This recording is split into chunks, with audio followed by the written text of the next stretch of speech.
Welcome back to the Night Shift, your safe space for talking about UFOs, UAPs, NHI. Disclosure? Is it Disclosure Day? I think it is. Feels like it. The Department of War went live today at 8 a.m. I think it crashed, actually, briefly, when I tried to load it, with their first drop of detailed images and files and all kinds of goodies from the UFO disclosure process that was initiated by President Trump a couple of weeks ago.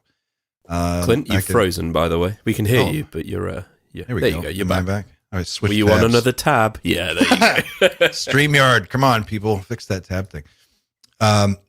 So that's really exciting, and we're going to talk about that. And we put a call out to our Discord community. If you are interested in participating in that, you can get to our Discord through the links that will be posted. We've also got our mod squad who's going to be posting links throughout the show.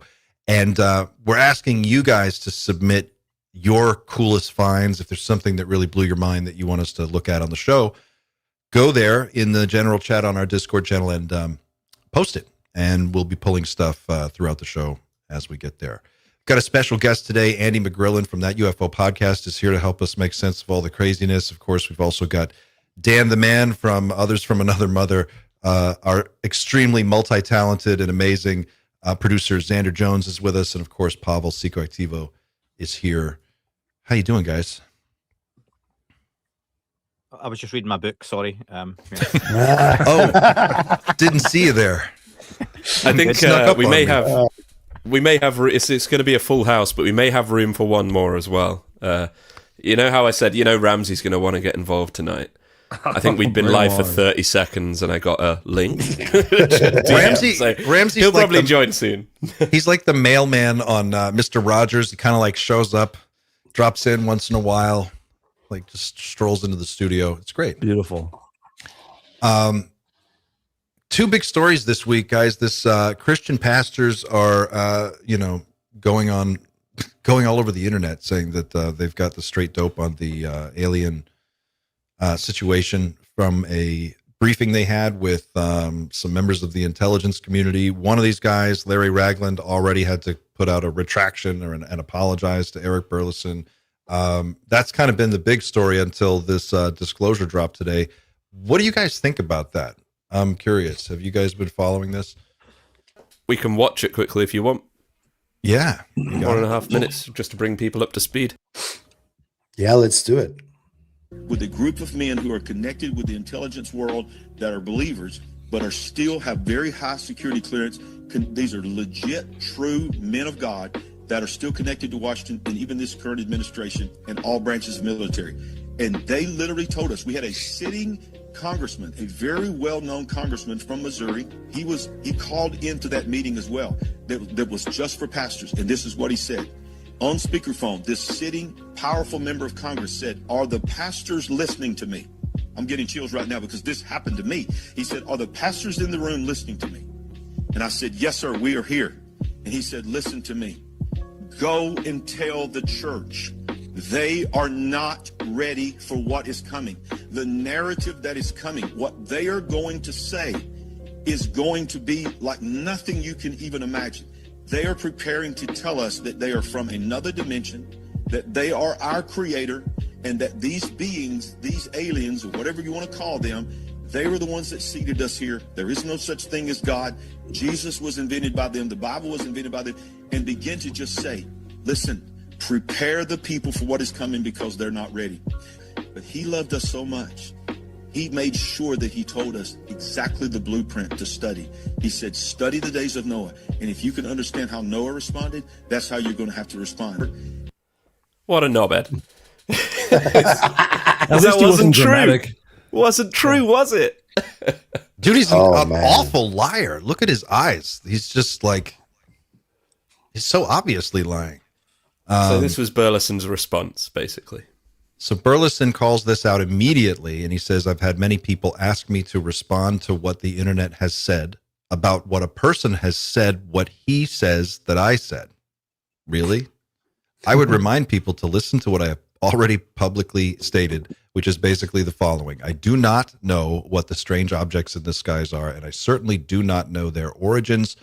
I was asked to call in. I was asked to call them in by phone to a conference or a meeting of theologians. I could not tell you at all what was said at that meeting because I was not there and did not hear much of what was said. When I did have a chance to speak, I expressed my views, which is that we Christians tend to get dug into our personal worldviews, even if they have nothing to do with what has actually been written in the Bible. It would be wise for Christians to stick to what the Bible says and not what they think it says. If, and that is a big if, disclosure occurs at any type, then it will be all the more important for us Christians to be educated in our own scriptures. Until that time, I will continue to seek the truth, whatever it may be. Thank you for your attention to this matter. Eric Burleson. Moving on. Discuss. What do you guys think?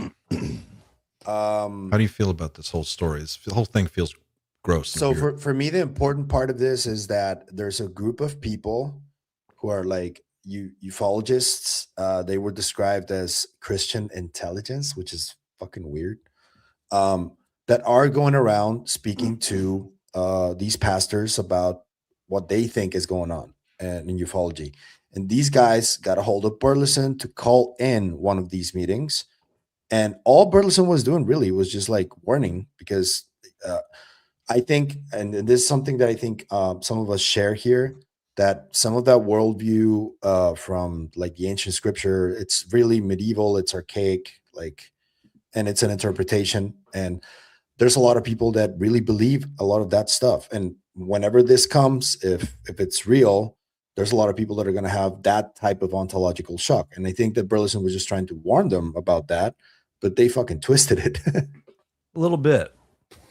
He said the exact opposite of, it's literally, he literally just flipped it and then really delivered an awful pitch. Like his media, his whole thing, his whole shtick is sort of this Alex Jonesy kind of like fear mongering, super intense, I don't know, Jesus bro energy. I don't know. It feels very like inauthentic to me. And I guess it was. We can welcome Chris Ramsey, by the way. Here he is. Hey, there Chris. he is. Hey, dude. Hey, Chris. What's up, boys? What's happening? Morning. What's going on, man? Have you been following this story, Chris? The pastors? Oh, a little bit. Wasn't there like a back and forth, kind of a flip flop situation about what was being said and versus what actually happened? Yep. Yeah. That was pretty much it. It was some sinning on the parts of the pastors, apparently. Mm-hmm. Yeah, something like that. And who'd have thunk? But then it kind of brought to mind the larger question for me of how this is being absorbed by people of faith, of different types of faith, and certainly within a certain subsection of the Christian community, they are folding the UFO narrative into the message, whatever that message may finally turn out to be, which I think is a really interesting development because we kind of saw this coming. But it also feels really weird and inauthentic because I'm watching some of this content these guys are putting out and they don't know anything about the phenomenon. And you can see them trying to catch up in real time. And they're trying to like fold their own language around what we know is happening to make it work for their audience, or maybe it's just the way that they're processing it. But it was just weird watching it. It's like watching someone from 15 years ago catch up. Well, we should get used to that. We're going to be seeing a lot of that, I think. I think you're right. Yeah. It's like it's kind of like every time a great scientific discovery was ever made, I feel like that's what happened to the church. They were like, hold on, might be demons. Might be demons. Let's not get, There's also an uncanny ability to look back into the text and find a place where it fits really neatly, because the texts are just so vast. Like you can literally make anything that's happening now fit. And I'm not trying to say that the Bible's just any old story. It's clearly very important, but it's a big book. Like there's a lot of things that can happen that will fit with a lot of stuff that book said. And it's only one book. You know, there's a great author, Artie Sixkiller Clark. She's an indigenous researcher who collected the stories of indigenous people across America of various different tribes and their encounters with NHI and UAP. And not only did she collected their historical accounts, and then she also did another book, I think it was called Space Age Indians, where she talked to people who are still living and had experiences. And what they described is a completely different type of a relationship with these beings that goes back thousands of years. And in most cases, they have a teacher-student relationship. It's very holistic. Their worldview is sort of automatically, it incorporates this hierarchy of types of beings in a much more friendly way. And then watching, you know, I'm from the South, and I know a lot of guys that are very much like these pastors. I used to have a client who was just fucking like one of these guys. It drove me insane. But watching them try to like find a way to shoehorn all this into a message that basically resonates with a lot of fear, I think that's really interesting if you see the other side of it. I think it's also kind of necessary. You think so? I think to a certain degree, I think there needs to be different interpretive modalities for this information in order for it to be climatized into everyday talk. And those modalities will happen through the hard sciences, through the soft sciences, through the religions, through psychology, through theology, and also through, philosophy. I think that we're going to take this information and put it through all these different filters so that we can try and attempt to lead a normal life with this information. So I think it's a natural progression that we do that. I don't think there's anything behind it.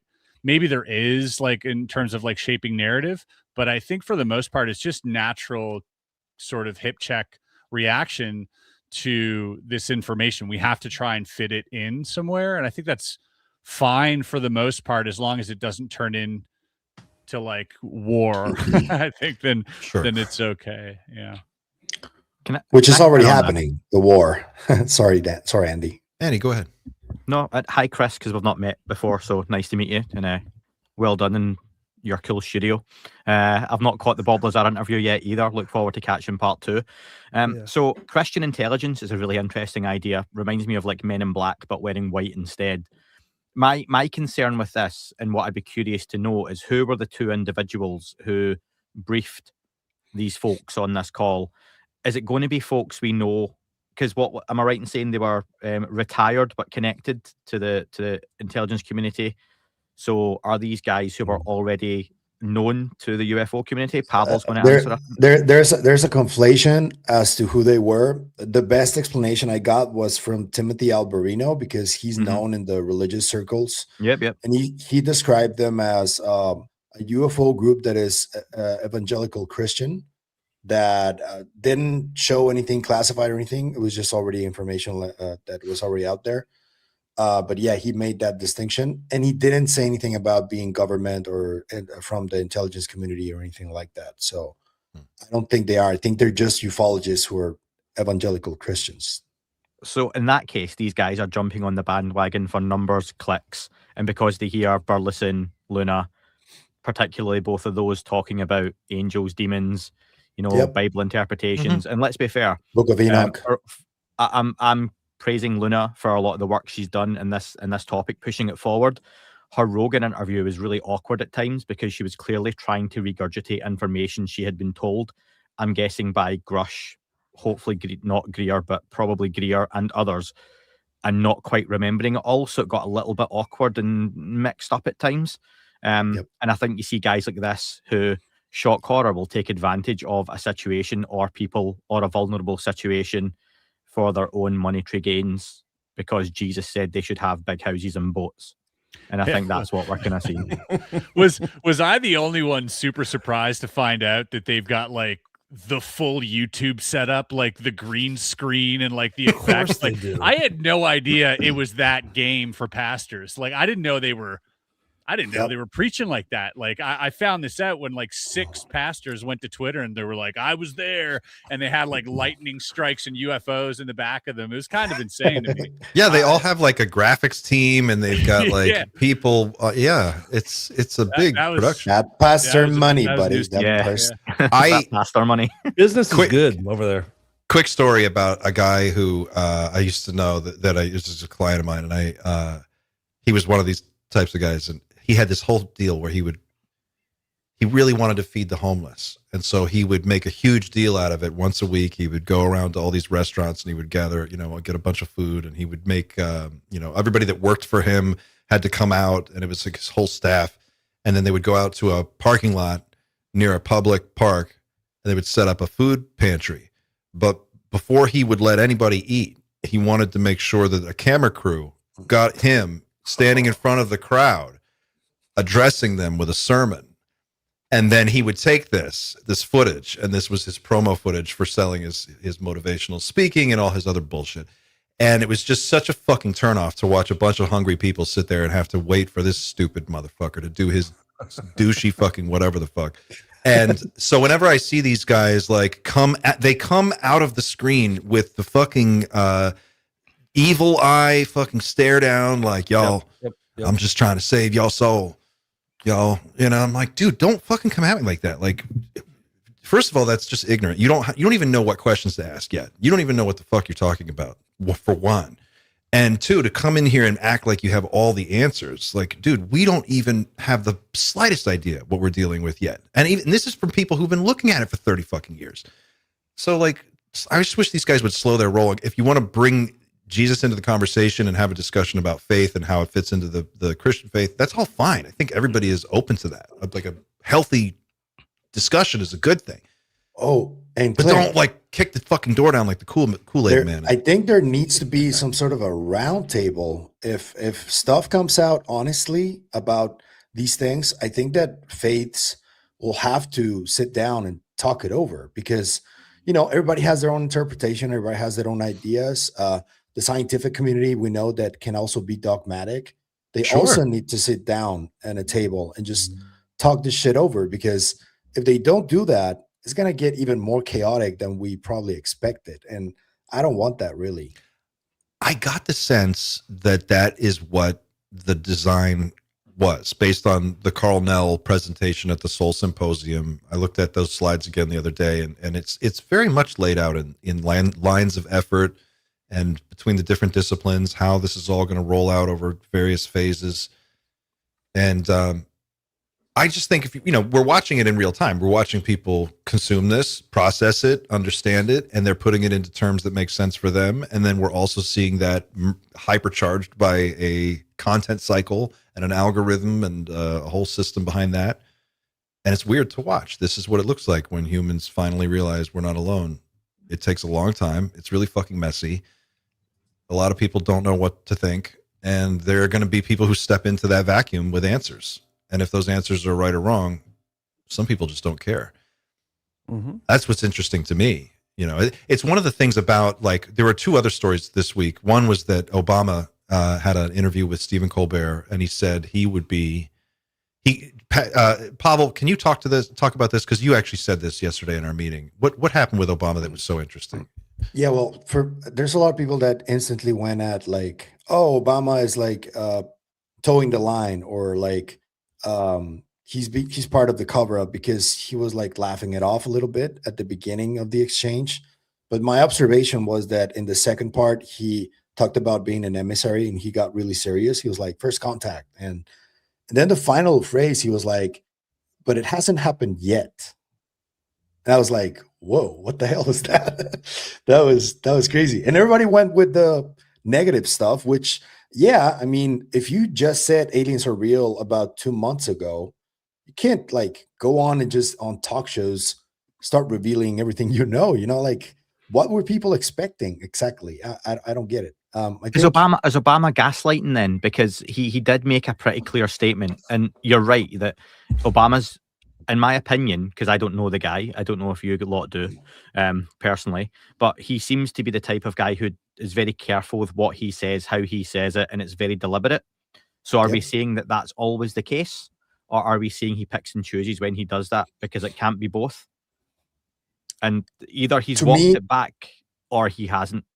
To me, it's a little kayfabe, if I'm honest with you, in the sense that Obama, I think, knows what might be going on behind the scenes, but he can't just like try and take credit for everything. I think that, and I keep repeating this on my channel, that 2011 White House Correspondents' Dinner where Obama roasted Trump, that was a key moment in this whole thing, because it set the standard of how their interaction would be like from that moment forward. That made Trump run for president. I think that's what got him to go like, fuck this guy, I'm gonna run, like. And I think that Trump is always like that. He's very predictable in that sense. Whenever he sees Obama doing anything, he's always reacted. And partly, I think Obama is partly fucking a little bit with Trump when it comes to this, but also, I mean, he's funding Betty and Barney Hill documentary. I mean, how is he not involved or aware of what's going on? I just want to play this clip because I think this is the most honest answer we've had from Obama regarding what he might know, and it's obviously a non-answer. The one from James Corden too, I though. love this clip, though. This is the good one. This is where he, this is where he's saying as much as he can.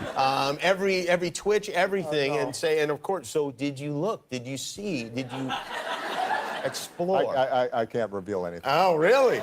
It's short, but it's. But then he says, and they exercise strict control over us. That was before that bit, yeah. Right, but, yeah. And I'm like, feels a little on the head. Yeah. Do you think it's that simple, guys? Do you think it could be that simple? It's a fucking top-down, like, you get elected president, they call you into a room, and they're like, look, it's the fucking they live people. It's like that. And, you're in a ballroom, and it's like, we're very successful. Profits are up 110%. And the humans have no idea. Can I perhaps share what I think? This is just going to be wild speculation. If you don't mind me speculating. We don't do that here. This is just a couple of minutes.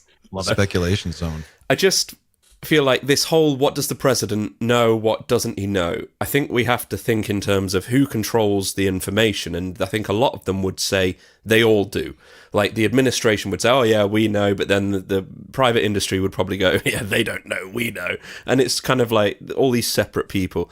I think it's entirely possible that the administration may have known something at one point. But, you don't get to control this information all of the time. Maybe they were told one thing on a need-to-know basis. For example, what Eric Davis alludes to was told to the president that cried. I forget his name every single time. Jimmy Carter. Jimmy Carter. He was told that Jimmy Carter was effectively shown what we know to be the Aquarius document. That's a very old document, but for all we know, that's what they're still working with all these years later, because they might not be read in on the up-to-date legacy stuff. So when the president says, well, when we assume the president knows something, he might know that, but he might also recognize, yeah, it's a 50-year-old document. I can't come out and say this is real because it's 50 years old. Like, I don't know if it's true anymore, but I know something. But it's also classified. And that's how the puzzle fits in my head. Like, I don't think the president really does know the most up-to-date information at any one time. I think the briefing is the same briefing that all presidents get, and it's just this is a really cool document we got 30, 40 years ago. That's it. Yeah. I think it's that and a combination of probably like backdoor conversations that are strategically given to him as passage material. I think, you probably have whoever's in the know construct some type of story that adequately keeps him in check, keeps him, keeps his curiosity satiated, in that they're like, hey, look, here's the real deal. All right, Mr. President, on the down low, here's what's really happening. This is why we can't share it. And they give him some doomer, like, take on it. Meanwhile, all they're doing is reverse engineering the shit out of this $1 trillion industry and just making piles of money, right? And they're probably just giving him like the scare tactic stuff. Oh, you can't say this because it's really, whatever. And meanwhile, they don't know what the hell it is, where it's from, but they know it's worth, its weight in gold. And that's, so there's probably some mix of that too, I would think. See, Clint, if you owned a hotel chain, right? You don't know what's going on in every room of that hotel. You probably don't even know what's going on in each individual hotel. You know the overview of it. You've then got managers who deal with the floors of the hotel and down to the cleaners. And I think it's like that. Like you say, there's probably an overview of there's various intelligence briefings and documents. I don't think anyone voluntarily who knows the real top level stuff, the shit that people who are working with Lazar, that Chris is speaking to, right? Who would actually, they don't go to the president and go, do you want to know what we're working on down in S4? Or actually, Area 51, that's now a cover for this place we've got buried in Arizona somewhere 2,000 feet underground. I just don't think that happens anymore. And it sounds so simple, but the old adage of presidents are there for 4 years. Actually, here's one for you. I used to be a holiday rep, okay? For those who don't know what a holiday rep is, people would go on holiday and for a week or two, I would look after them, basically, and make sure their stay was comfortable. And I'm going to use a crude example here. There was a phrase I was told really early on, and it was, don't bang the other reps, only bang the guests, because the guests go home. And I know that's really crude, folks, right? And apologies, but they're there for a week or 2 weeks, and then they go back home. You're working with these other people for months and years. So again, presidents, couple of years, at most 2 terms, and they're gone. 3-star generals, 30, 40, 50 years, deep. So that makes sense to me that those guys probably look down on presidents and congressmen and senators. That's the way I look at it. Could be totally wrong, but I just don't think presidents get the briefing because the people probably don't even see them half the time. So don't bang Trump, you bang Clapper, is what you're saying. Clapper. Clapper. Yay, chlamydia. I would add something there that, just because presidents have these 4 and 8 year terms, that doesn't necessarily mean that they're out. Like if you look at anybody that's in the intelligence community, they will tell you, CIA agents will tell you, like John Ramirez and all these guys, they're never out. They constantly have to check in if they travel anywhere. They have to let their, handler know what's going on, like that. They're still in the intelligence community and they still retain clearances, possibly even higher tickets than when they were sort of working officially. So I would say if you're at the highest level, like the president, you probably start gaining more access to things once you're out of office, potentially. Like, and maybe not every president, but maybe those who, can help whatever's happening. And I would say, Bush probably, and also Obama being, he's diplomatically very savvy. And so that might be a really good asset for them. Hey, go on these talk shows, whatever it is, say these things. Like, I would think that some of them would at least retain some sort of, IC connection after the presidency. Yeah, that makes sense. Safe bet. Yeah, safe bet.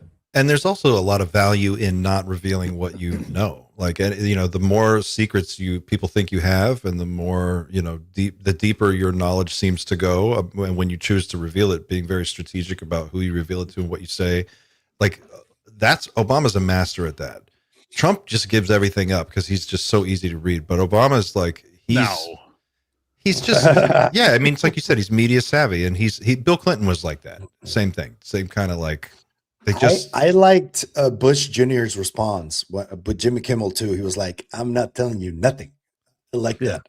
Bush Jr. had charisma, but he was not media savvy. Yeah, he's not smart enough to like have that conversation. He's just like, don't ask. But he's kind of funny, and it's fun to watch him. He never knew what he was going to do. Fool me once. Yeah.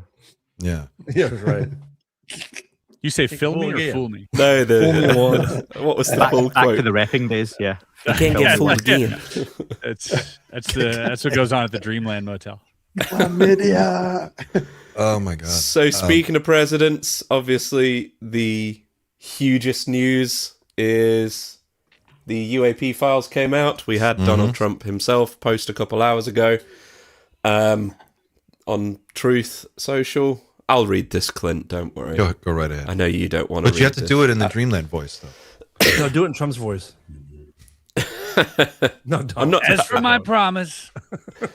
As for my promise to you, the Department of War has released the first tranche of UFO/UAP files to the public for their review and study. In an effort for complete and maximum transparency, it was my honour to direct my administration to identify and provide government files related to alien and extraterrestrial life, unidentified aerial phenomena, and unidentified flying objects. Whereas previous this is the thing, just leave them alone.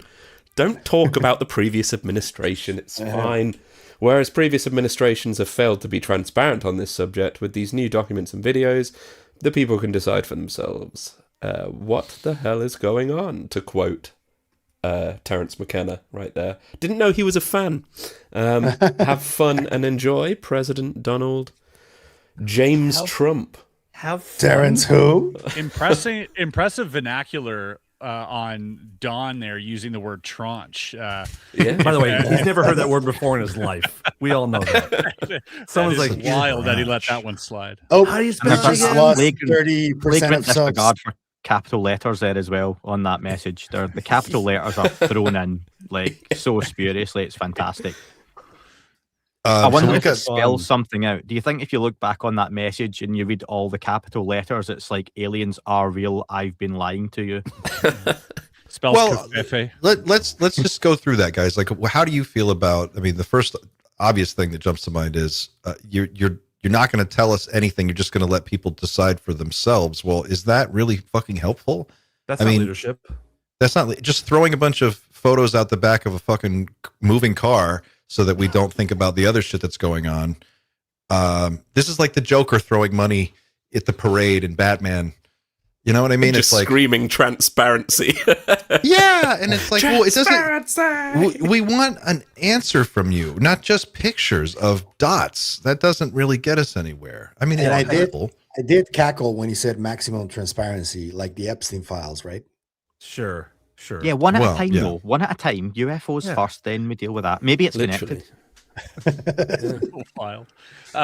The other thing is too is that like he does have constituents that he has to like appease, right? And so him saying they're real automatically, you get all the demon people, worked up, and so he's probably strategically not saying, trying to keep as many people happy as possible politically.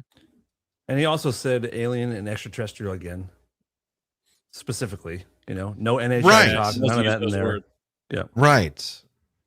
Yeah. Who is this dump for, though? Can I ask people that? Who is this actually for? Because I think, and I hate using that's what I ask myself every time. The UFO community, right? But this, I don't think this is for. Yeah. Who does number 2 work for? Like the UFO community, I think this is for them. And it's not. This is for the general public. This is a public release.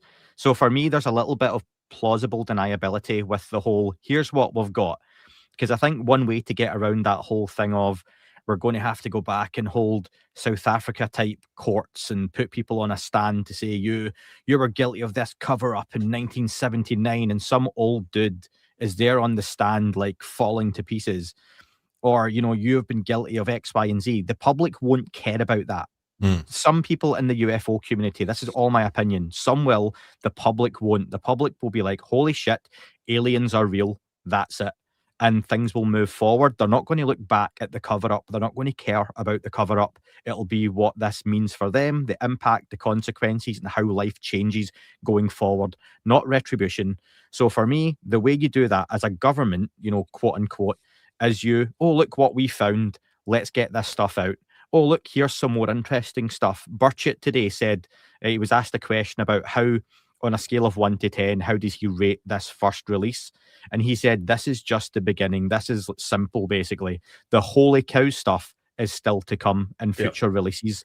So you build it up that way. You've got the media attention. This hasn't touched the UK for anyone interested.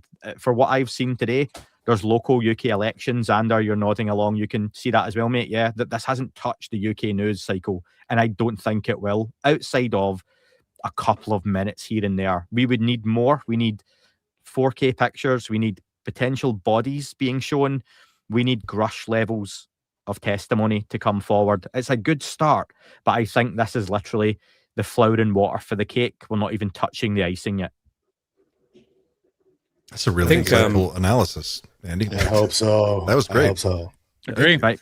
What we've heard from Burchett, Burleson, and Luna is, and there may be those on X that just say they're either lying or they're misunderstanding the briefings they're getting or something, stuff like that. But I do believe they're being genuine, and I know they wouldn't be fooled by this level of, this is like interesting stuff, particularly the NASA photos, which we can share in a little bit, but they wouldn't call this revelatory because they know it's not. They are members of Congress. They're not complete idiots. I'm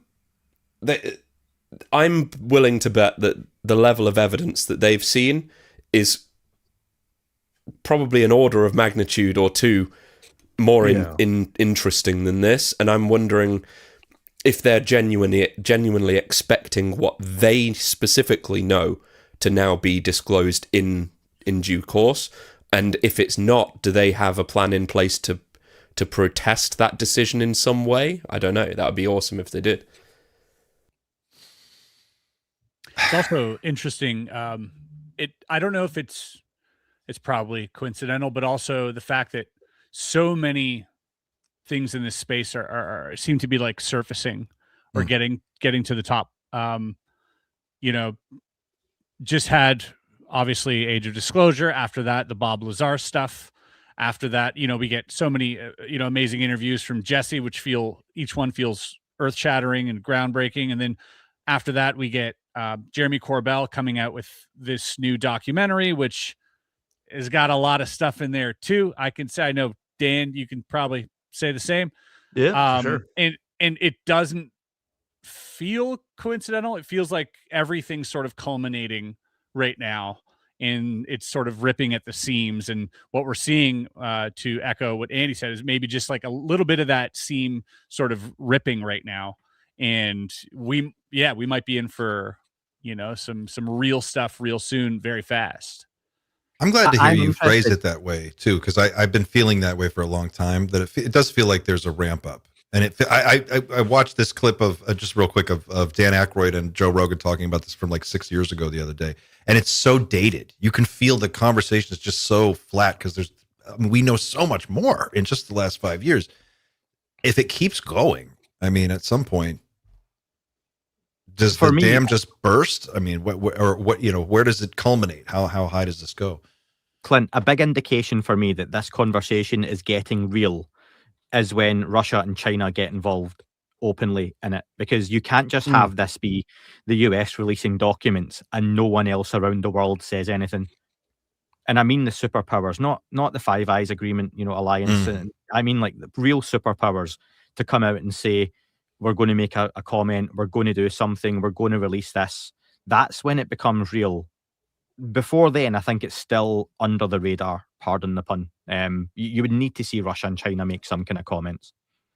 I could imagine China making a public statement. I don't think Russia makes that. I don't see that happening, but I just don't speak Russian or Chinese, so it'd be lost on me, I think, for the most part. I think you could see, it would make sense. Like in my head, I could see a timeline where China says, okay, we have the most automated production, line on the planet. All of our factories are roboticized now. We have advanced AGI. We're kind of living 30 years of the future anyway, in many places, not everywhere, but certainly it would be a great opportunity to cement the next century as the century of this rising Chinese power.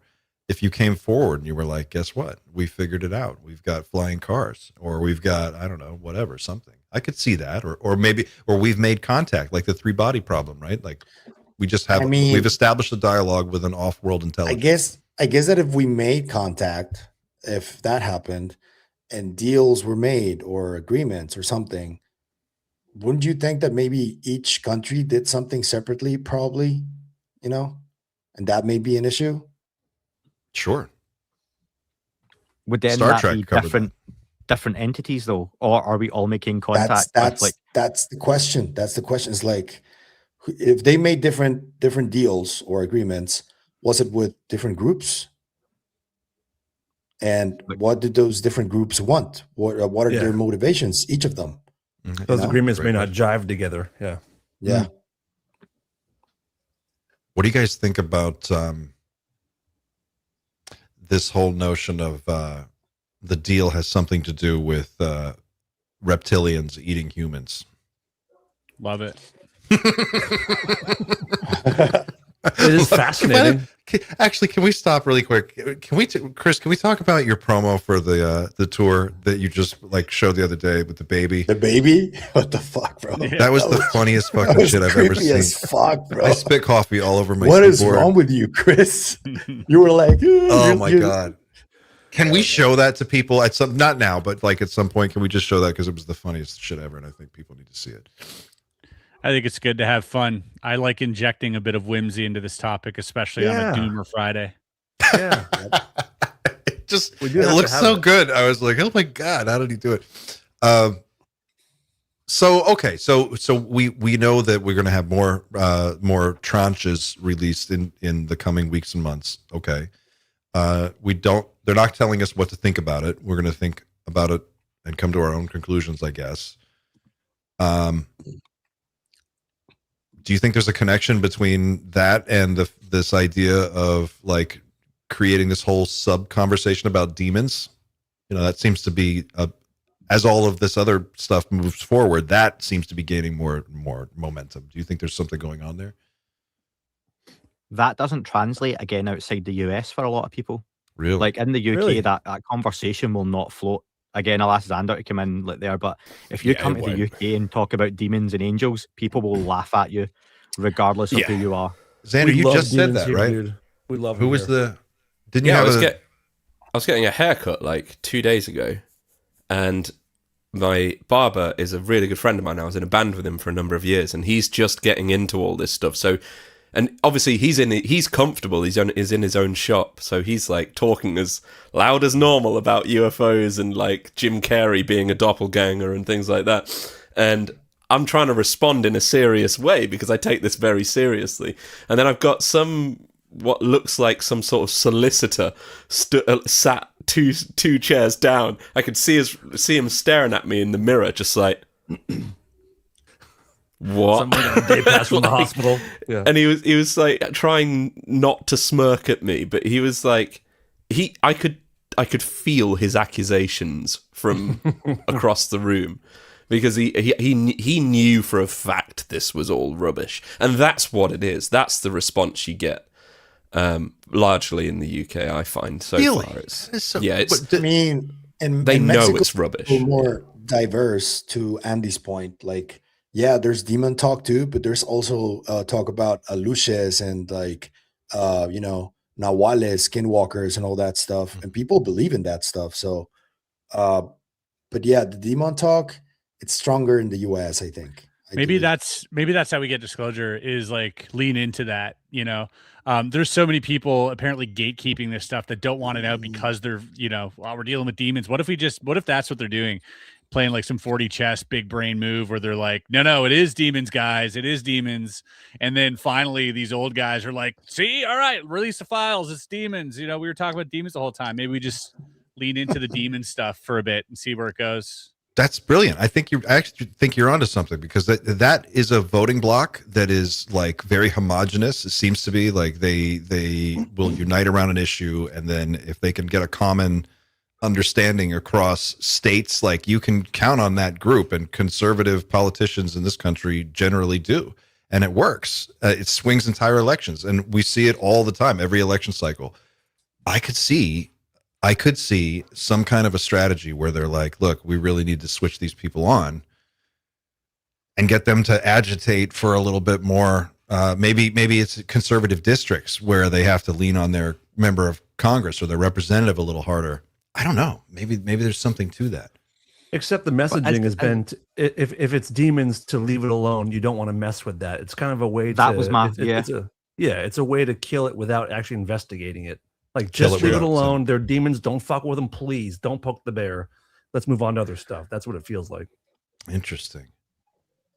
What about you guys? We need some exorcists and like we need like a ragtag team of like priests or something to like investigate this. I think Christian intelligence. That's what it is. Yeah. Yeah. That's like the Avengers of like the pastors and like send them into the giving fields. This is sounds like something from The Boys. But yeah. When it comes to the demons, my uncle used to run with an exorcist for a couple decades. Well, my godfather, sorry, Ricardo. And I've talked to him a couple of times about this, and he says there's something really weird. I'm like, some of them are like probably mental illness, he told me, but there are some cases where they do speak in weird languages and they make a different voice. And I'm like, so that's a demon? He's like, I don't know what it is, but that's how the church frames it. They think it's a demon. But like, I mean, that kind of thing is real. It's very rare, but it happens, you know? So.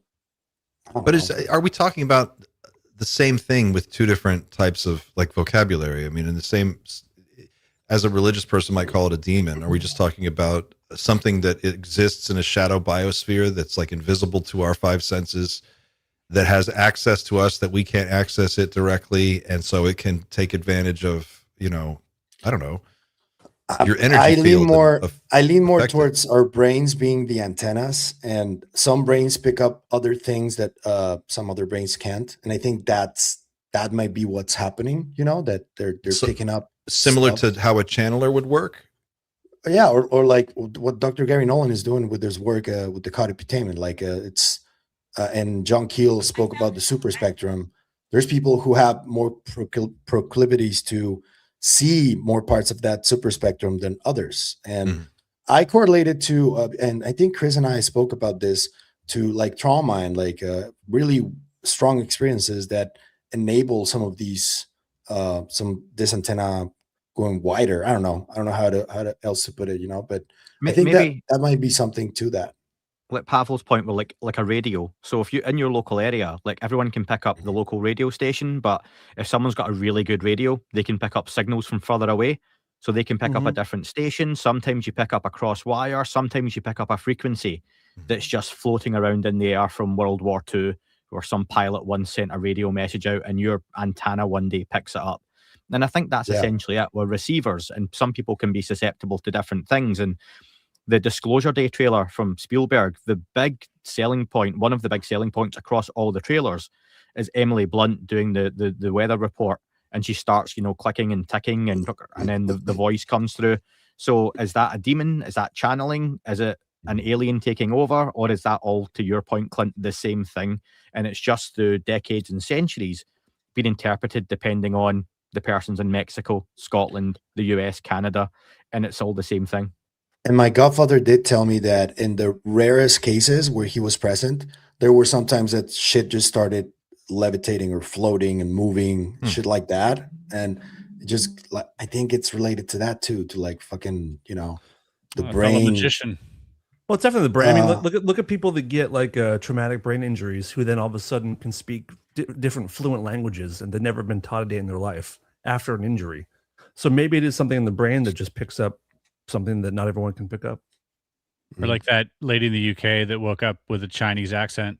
Right. Yes. So funny. Incredible. So inspiring. Only in the UK. Yeah.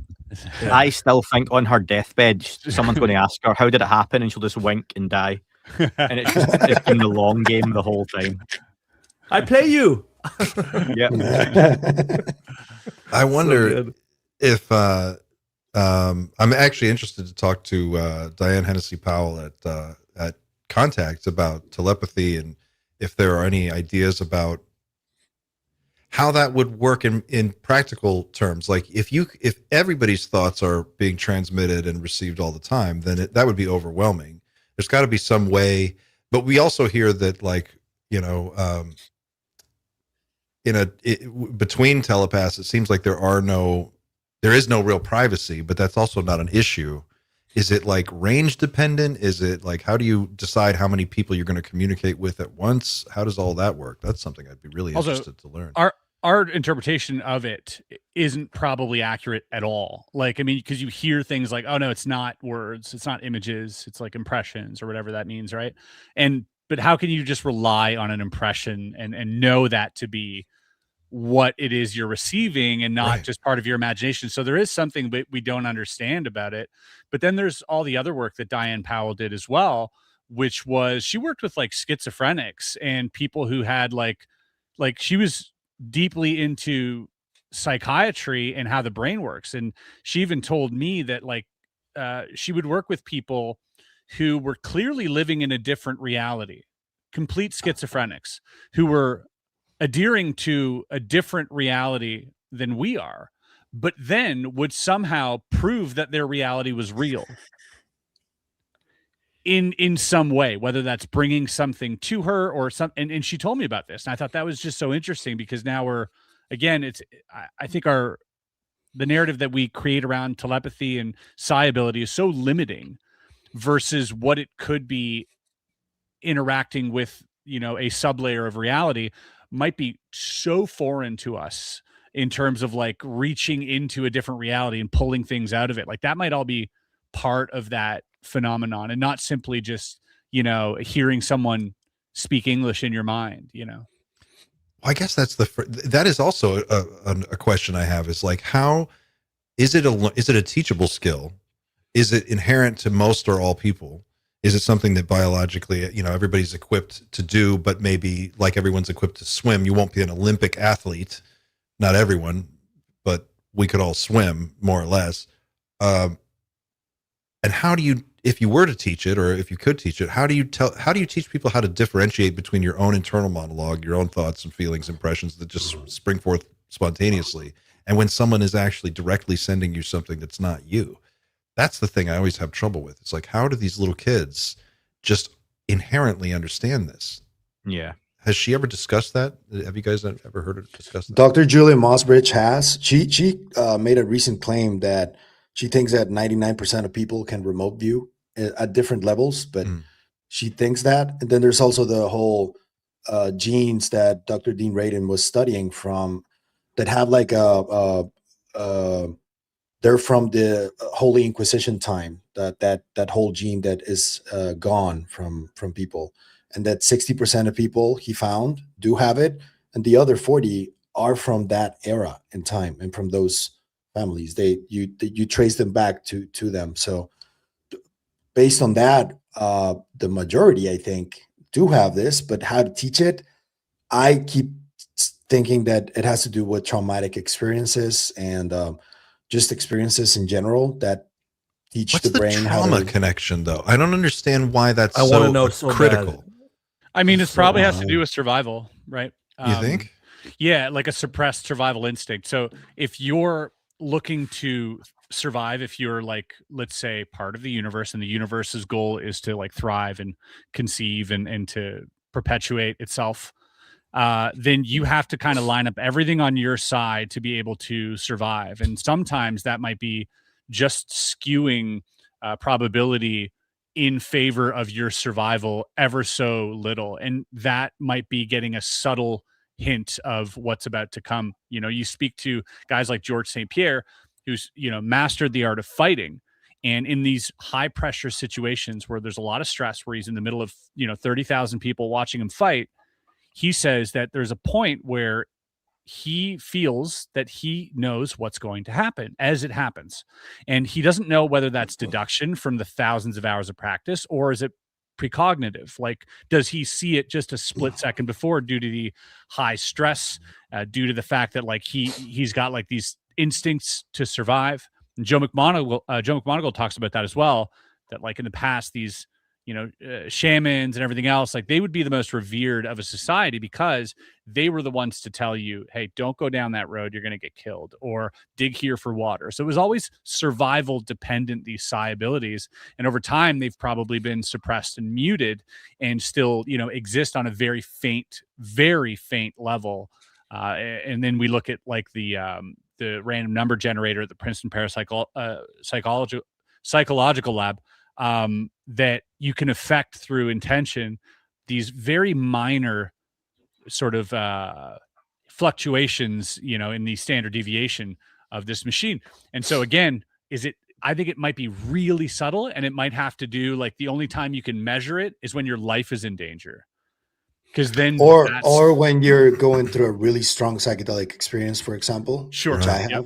Might be a similar response, though. Maybe like similar, yeah, exactly. Overload the nervous system, and then you can like hard reset into some kind of new. You can reboot into some kind of new.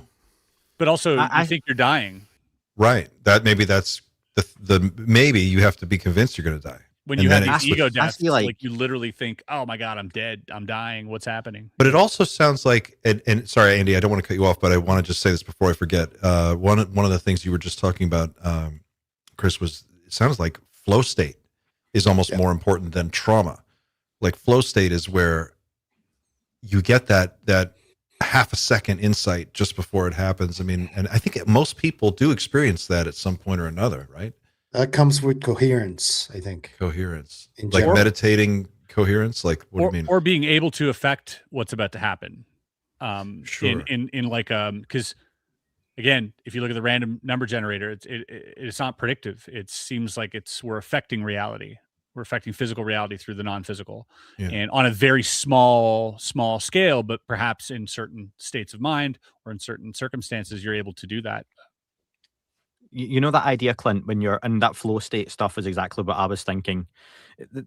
When you choose to be here, if that's how this comes around, that your consciousness decides you want this human experience or whatever it may be, okay? I like that idea that you're a part of an ocean and you take a cup of water out and you go round and explore the earth for 80 years, then you throw the water back in the ocean and become part of it again. Maybe it's like when you come here, you close a door behind you, you forget everything, you forget what you're a part of, you have this human experience. This trauma, these events, psychedelics, they open the door and it never fully closes again. And I think that's where maybe some of these people get these, whether it's near-death experiences, even for example, they seem susceptible to these events happening because the door to whatever is on the other side never fully closed, and it just allows them to have that peek through. And I've always kind of liked that interpretation of it. Or maybe it's like that 5-minute mile or whatever it was, where like once you do it, you can't not do it. Like, and then you know what I mean? It's kind of built into you. Yeah. So I want to ask Sander, what's like the better video that came out today in the files? Let's get into it. You think is the best one? Like it was good to see the video that sort of clarifies Corbell's image from 2 years ago, the chandelier video. I'm sure I have that prepared somewhere. I think, look, most, let's not sugarcoat it, most of the videos were just dots going like zip. Like, they could have been a lot of different things. Like, so Mick West is going to have a field day. Like, he's probably feeling quite happy for the most part. Who cares? And that's fine. That's fine. I don't think he's ever quite happy. Yeah, I couldn't care. To be fair, at least one of them I can't even see the UFO in the video. There's one of them I'm looking at a landscape. I think it's 12 seconds long, and it repeats, and I'm like, I can't see what I'm meant to be looking at. I am colorblind, so maybe that's a part of it. Open your third eye, homie. Open your third eye, dude. You open some kind of eye for it. I agree with Sander, by the way. I think I think there's one that I saw, which was it the 90-degree one? Yeah, had one of the 5 observables. It was literally just like 90 degree at 80 miles an hour, and I don't care what type of vehicle you're manning, unless it might be a drone, I guess, maybe in that case, but I don't know. Do we know what year it's from? It's like 2020 something. Oh, so I like their graphic design on the website. Yeah, it's slick. I really wish I'd prepared. I had the video pulled up like not long ago, and for some reason it's disappeared. But so our Discord videos. Is lighting up too with people posting links. Let me see if I can go in the Discord here. That's the chandelier one, I think. The videos are all on the DVIDS website as well, like on one page, so you don't have to go through this. Oh, okay. All right, we'll get that. Maybe we should just show the Apollo images first, because I do have those. Yeah, let's go through the Apollo stuff. That was stuff. really interesting. So it's strange that if this was such a nothing burger, why were these classified? Like, I'd like some information about like were these photos actively declassified for this release, or were they just floating around unclassified on some server somewhere? Well, that's a great, I was great under question. the impression that everything in this release had to go through a declassification process. According to Hegseth, yes. They have started a process. So Hegseth, actually the statement should be up on the website too. It's all time stamped out. But he said they had to go through each batch. A lot of these are only on paper. They're just not digital copies at all. So they have to manually by hand go through all of those. Yeah. And every week or two, they're going to release a big drop. So we got to stay on them about that and see how that goes. Effectively, we have maybe 5 photos from across various different Apollo missions. And if you've seen like the high quality image, it's actually a point of conspiracy in the past where there's no stars visible. And people are always like, why is the sky so black? They're in the vacuum of space. And it's obviously a consequence of the fact that the lunar surface is so bright that it's completely blanking out the stars. Because they had to have the cameras set up in a specific way for them to actually just capture anything, because the surface was so bright in contrast. But we've basically got those photos, but with multiple artifacts in many of them. Some of them are more compelling than others, but this is the first one. Some sort of strange cylindrical shape on that one. You guys. That's the big. They're just rubbing what it. we were all thinking. Rubbing it in. ASOS rocket. One of these in particular I found really interesting, but yeah, just dots in the sky. Like they weren't capturing stars on these photos. They just simply weren't. They weren't set up for that. But the only thing I'm trying to rationalize it with is ionized radiation hitting the camera sensor, perhaps. But then you get to at the end of the day, I have looked this up, and they did try their best to protect. They tried to protect the camera and the film from that, so they did make some protections against that stuff. So that's just one idea, but this one in particular, that's a triangle UFO. We know that shape. Yeah. Mm-hmm. Was it not, Chris? I saw Chris's message today. They were, and the most interesting thing for me isn't even that's the best image, but the fact that they're investigating these with a view to release results to say they're going to NASA, they've got the original image, and they're going to look and use whatever techniques they can to work out, is there an actual image there? Is this a reflection? Is it dust? Is it something else? That's really interesting to me that they're actually following up on some of this stuff. That's an old picture. We've seen that before. Some of us have. It's not secret, but the actual work off the back of it is really important. Same thing with Jake Barber, Skywatcher. The legacy and the impact fell in its arse, so it's no longer important. Sol, Galileo Project, any of these organizations that come forward, it's the impact and legacy, not what they do, it's what they produce. And if that picture is what this caucus has done, that's fine. But what's it going to produce off the back of it? And if they can come forward and say, do you know what? Using X, Y, and Z techniques, there is an object there. Those are not stars. That is not dust. That is not ionized radiation like Xander hopes. You know, there is something there that's tangible. Xander West. So yeah, like there's something there that's worth investigating. That for me would be really cool to come off the back of this. Also, someone took that picture, and that was only in the 60s and 70s. That person could still be alive. You could ask them, were you shooting something? Were you taking a picture of those lights, or did you find the lights after the exposures? It also raises the question of how competent is NASA in under any administration, because we heard what's his name, the NASA administrator a couple of years ago, Bill Nelson, in Florida, say we're going to get right down to the bottom of this. You bet your bottom dollar we're going to get the answers here for you. But all this we never heard from him again. Yeah, he also said we don't know what's on the dark side of the moon. We don't know what's on the we don't know anything really. And then here we're finding all these photos. They obviously had them clearly. And then someone in the chat here with the amazing rockstar account name of Clint's Mustache wants to know how do we feel about AARO being connected to the release? And that is in fact my actual mustache. So thanks for screen grabbing the mustache.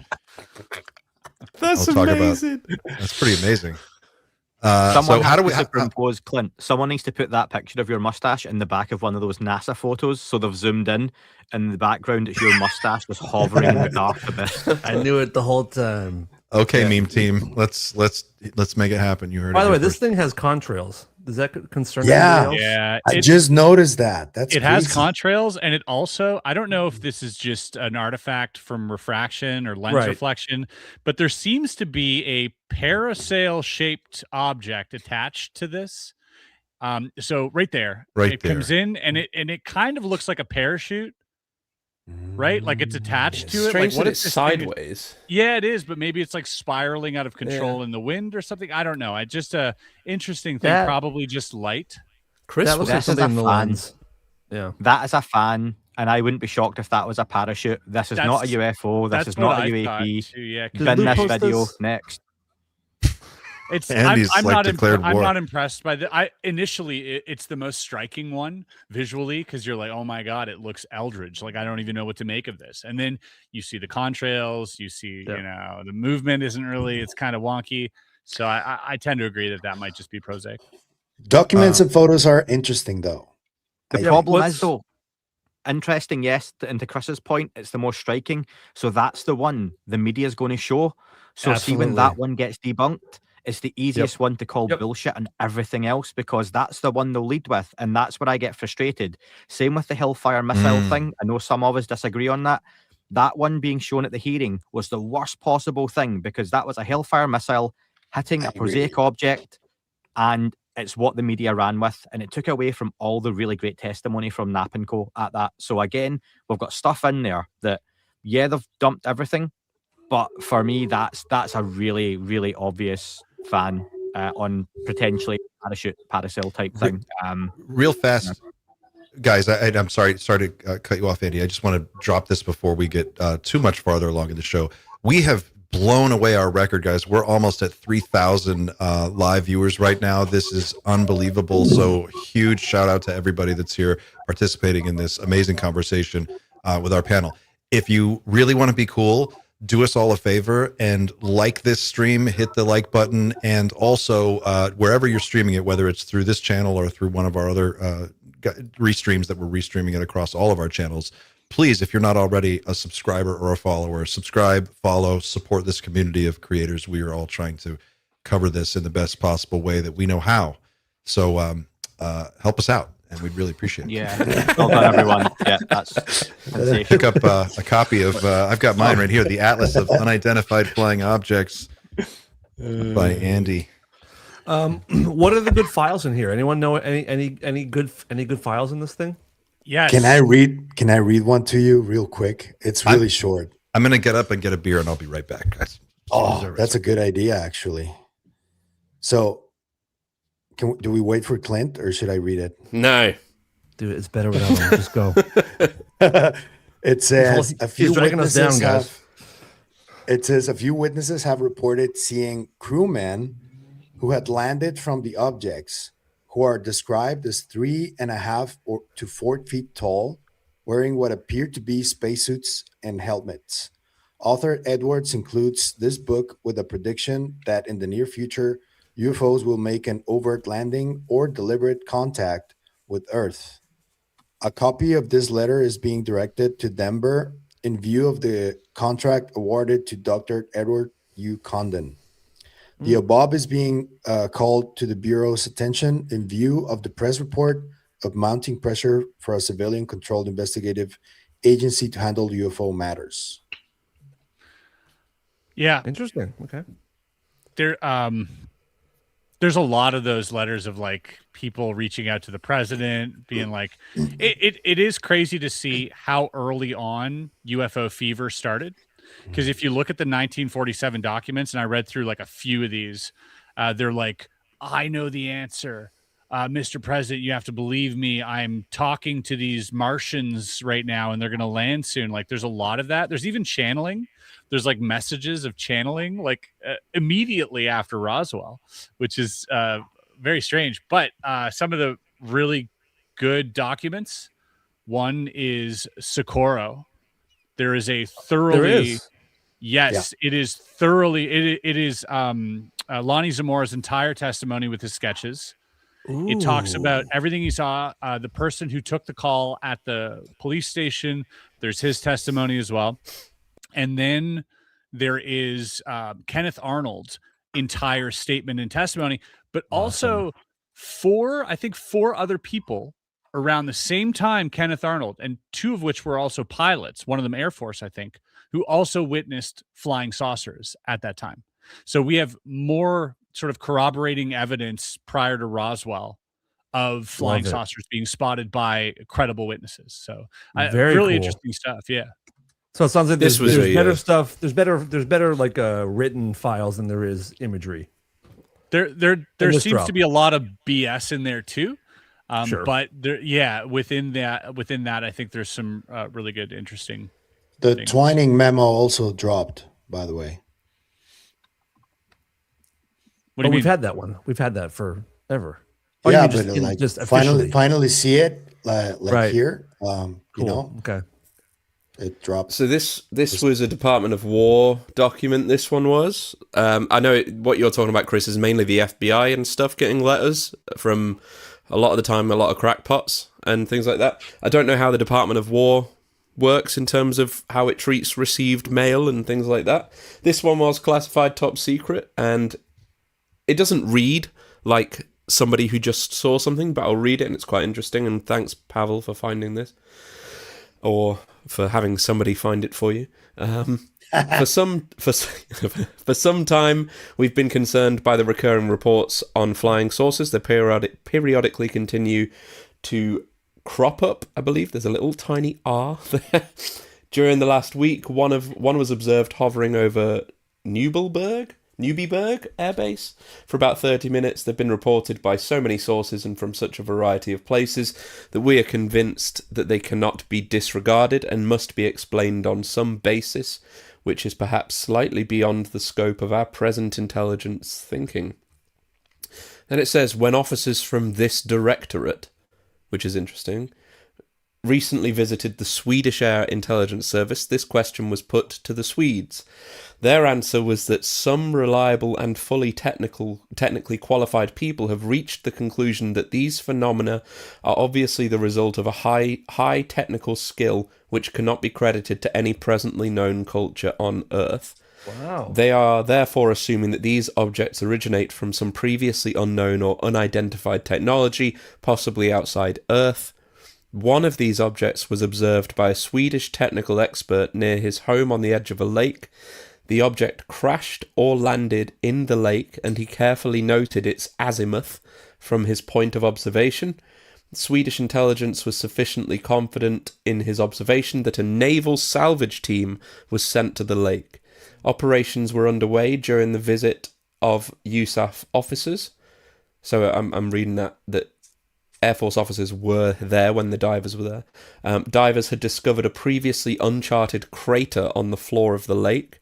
No further information is available, but we've been promised knowledge of the results. In their opinion, the observation was reliable, and they believe that the depression on the floor of the lake, which did not appear on current hydrographic charts, was in fact caused by a flying saucer. That's a cool doc. I like that stuff. Awesome. Although accepting this theory of origin of these objects poses a whole new group of questions and puts much of our thinking in a changed light, we're inclined not to discredit entirely this somewhat spectacular theory. Meantime, keeping an open mind on the subject, what are your reactions? So I don't changed. There's not enough context here, but is in 1948. The Swedes that's awesome. Already figured it out. And that's prior to as soon as Eisenhower, it feels like gets involved, and the transfer of documents from Carter, or even when Carter, is there to some extent, everything seems to get incredibly suppressed as of 1950. 1947, 48, there's still like these lingering notions of, there's flying saucers. And then all of a sudden it's like, no, but it's nothing. We've got, committees set up. There's even a document in there that shows all the questions that they should ask, that the Air Force should ask witnesses to figure out what it was. And so you can already see a framework for the modern Blue Book or Grudge or Sign or whatever start to take shape in sort of understanding what this is and then eventually, covering it up. And can we address the elephant in the room a little bit? Because NASA has always been on the same, we don't have anything. We don't have anything. There's nothing. And then on the first drop, a lot of stuff was shown. And, I mean, is anyone surprised? Not such a paragon of transparency, right? It begs the question, though, who is NASA? Again, it's an organization of thousands of people. So again, do you have CIA folks present at NASA who over the decades have basically made sure anything that's relevant, surely when these guys are doing their missions and they've got the live feeds, not what we see, the actual live feed, you've got people who are there in normal jobs, who are CIA, for example, and they are literally reporting back minute by minute what's going on, cut that. They can pull the plug on stuff. And the higher-ups, those feeds are all being monitored, surely to God, somewhere else. Langley. It was recently reframed as a spy agency too, an intel agency. So correct. So yeah, I think 99% of the folks at NASA don't have anything.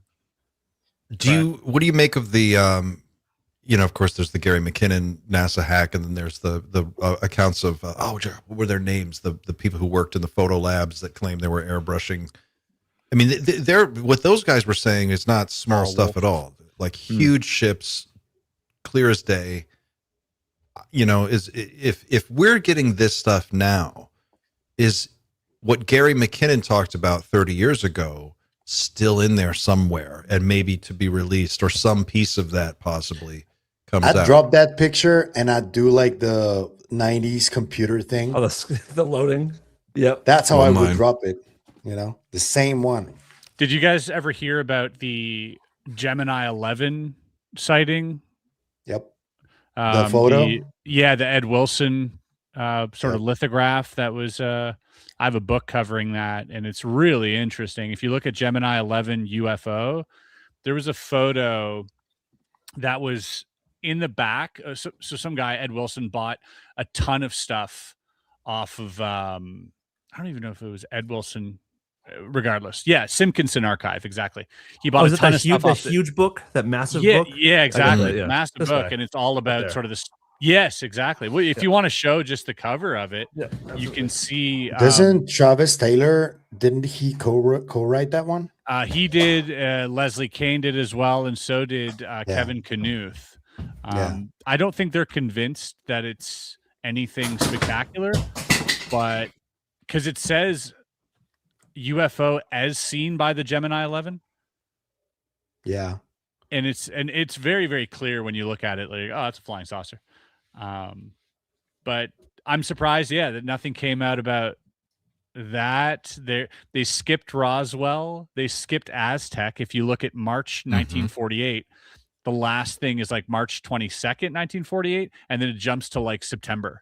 And so there's a giant gap of where Aztec would have happened on March 25th and like all the subsequent sort of, communications.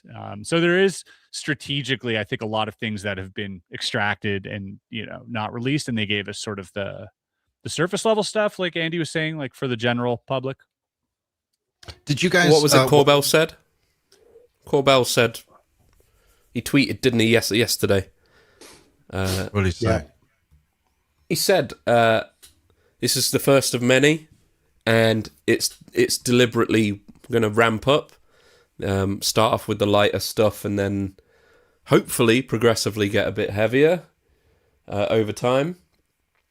And that correlates with the impression I get from Luna, Burchett, and Burleson. So who's behind coordinating this effort? Like who is the mastermind at the top? It's all Sandra. I knew it. I mean, that's one question. You have Grush going on this. What podcast was it? It was a very specific podcast. Judicial Watch, giving a very detailed explanation of what people can like expect from this process, and then saying it's going to ramp up over the next 60 to 90 days. Can I just correct that, Clint? Because for my understanding, he wasn't necessarily overawed with this process or the coming 46 videos. So the 46 videos are going to drop in the next batch, apparently, in the next week or two. What Grush kind of said was basically, I've seen most of those videos, and you know, there's some of them are sort of interesting. However, the work I'm trying to do is based off of files and intel community officers, whistleblowers. So he almost alluded for me, and I don't know if Pavel or Cole can come in on this, but it wasn't this stuff that he was particularly blown away with. It was the other stuff that's coming. And he did say it's 60 to 90 days, so that's the time frame he wants, you know. Andy, are you saying that what Grush is doing is separate from, like, this is a separate effort along a different path that he's trying to do? Yeah, it came across to me like what is being dropped isn't necessarily anything that's going to bring forward disclosure, and that there's far more interesting stuff that can be done and is being done that's going to make a bigger difference, and that this stuff's fine, but it's the appetizer before the main course. Do you guys, did you talk, while I was away, did you talk about AARO being connected to this? What your thoughts are on that? No. What do you guys think about that? So I got a scoop yesterday about that, and I'll just talk about it a little bit. I dropped that because I was talking to somebody who is connected to people who are still active at AARO, and it was like kind of, they were very excited when they were telling me this. They told me that NASA stuff was going to drop, and they made it seem like it was going to drop on AARO, but it didn't. It dropped into the Department of War website.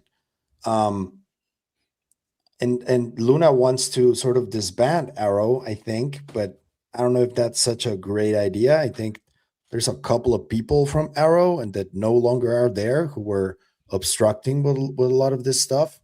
But what I'm getting is that there's people in there who really didn't like what Kirkpatrick was doing and were against Kirkpatrick, and Luna wants to disband the whole thing.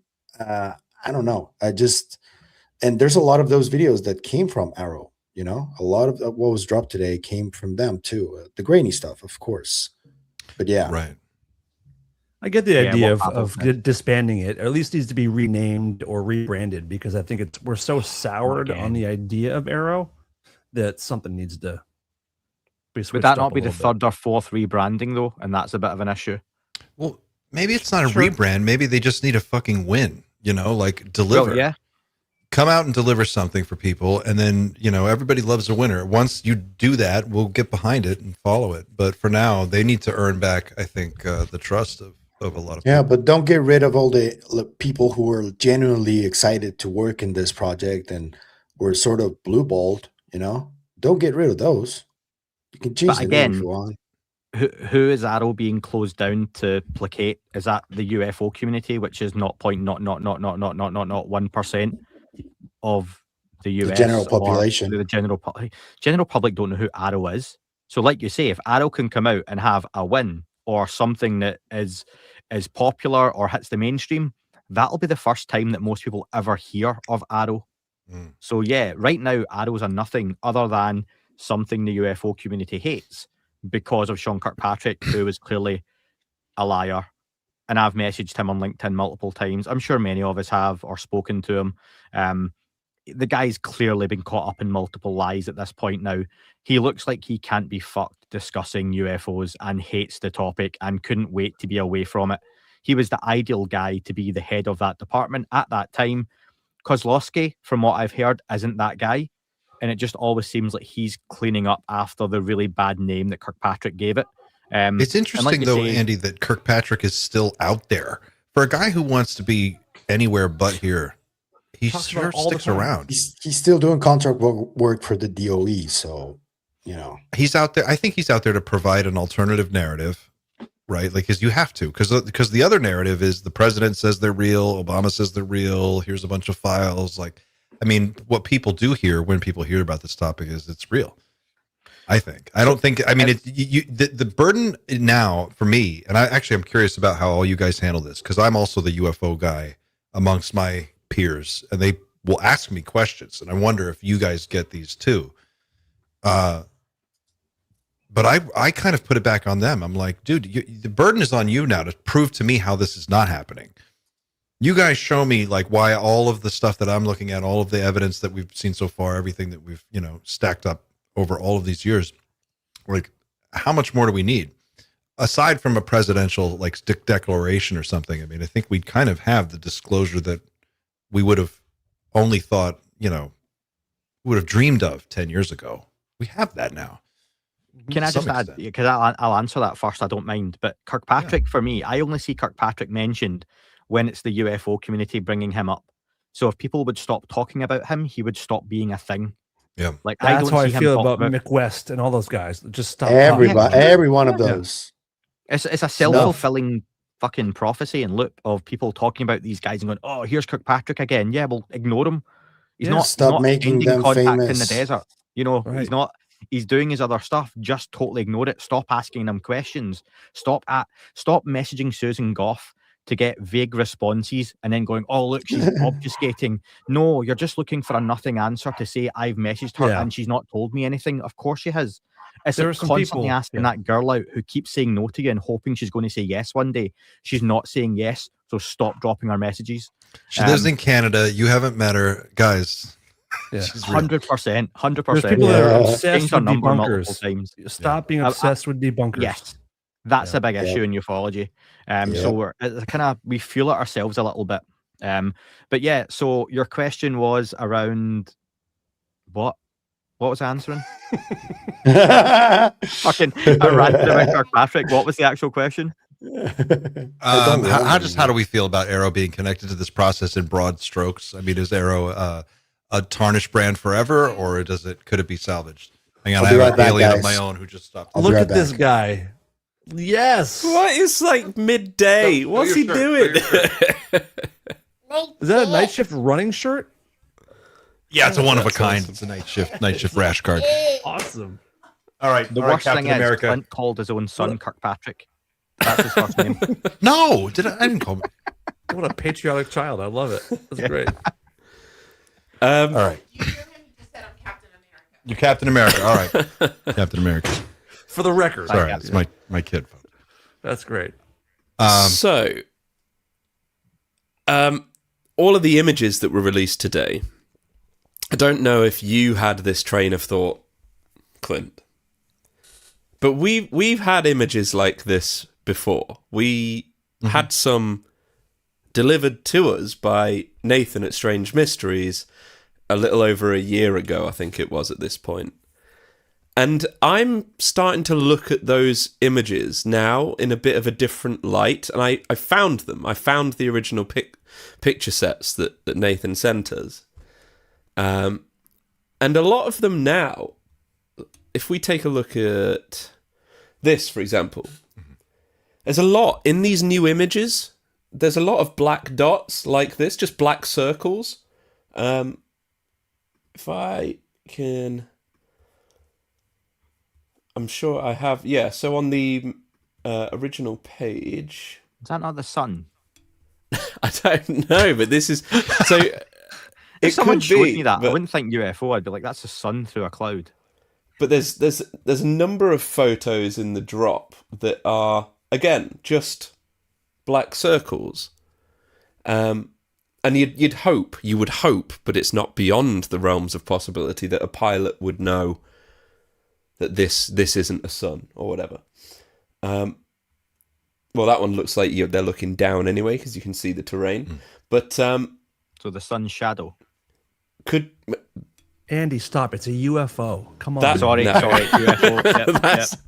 This is the Department of. This is from the release today, by the way, not the picture sets. But if I go back to this one again, and ones like this. I mean, some of the ones in the picture sets were spectacular, and it was this guy was apparently had access go to the next one. This one. No, this one. There you go. Yeah, I mean they get spectacular, but my only thought is if we could verify one of these shittier ones like this, then it at least gives more authenticity to the more insane ones. Like the trouble is with these that when they did drop, it was literally like right as the AI image generators had gotten really good. That remembered like your month. Question. You asked the question about the public and the burden of proof being on them now. Mm-mm. all the pictures Xander just showed us is why it's not. Because if you show those to the public, you are showing them a black dot, a reflection, a sun, a nothing background, and one of them looks likely to be fake.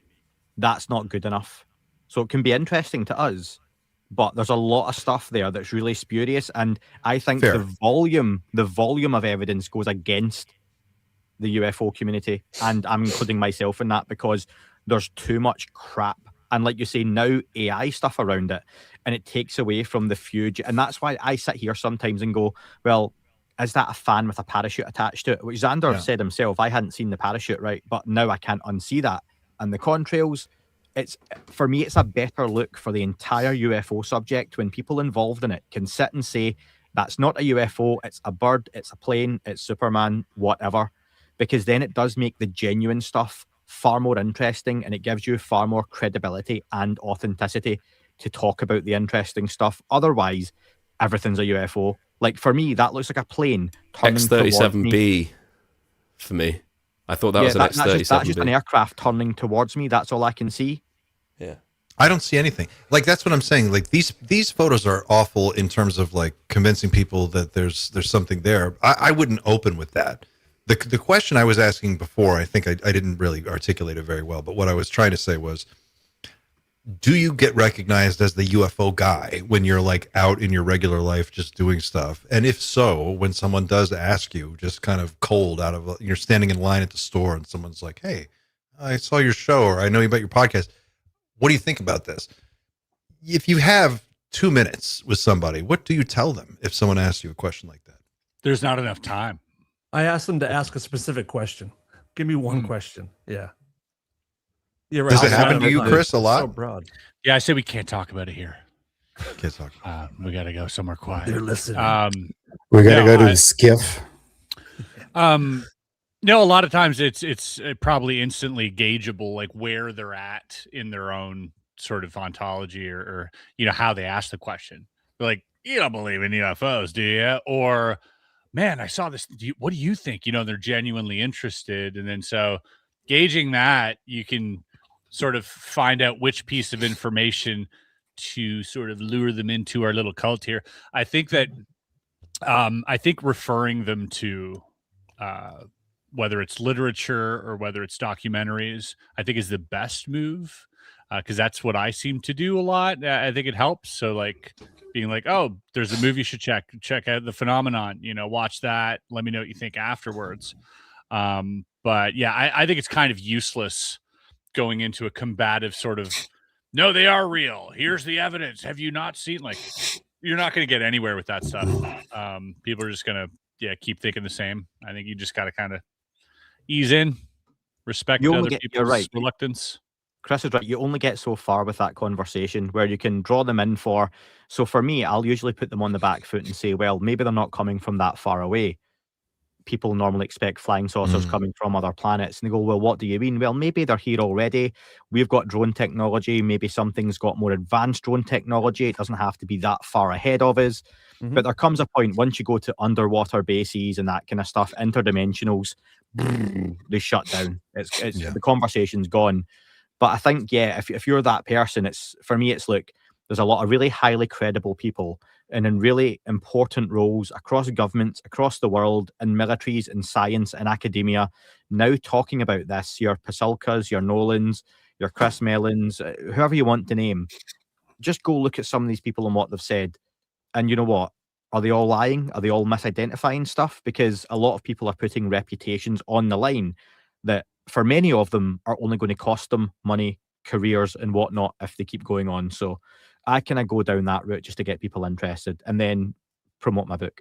Then straight into Loosh factories. Straight into Loosh. Yeah, I hit him at the Loosh factory, right between the eyes. Start there.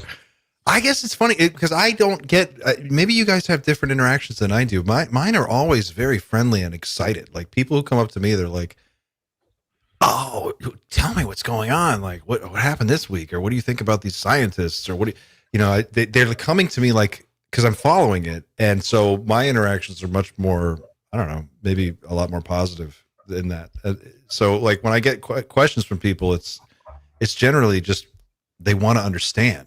They want to know, like, oh, okay, You're the UFO guy. So what do you think about all this? And I like you said with, for me, Carl Nell is a guy like that, right? Like you look at Carl Nell's resume and you go on his LinkedIn and you look at you go, this is a guy who has no upside. There's no upside for him at all to come out and be like, aliens are real. I'm the alien guy. Like none.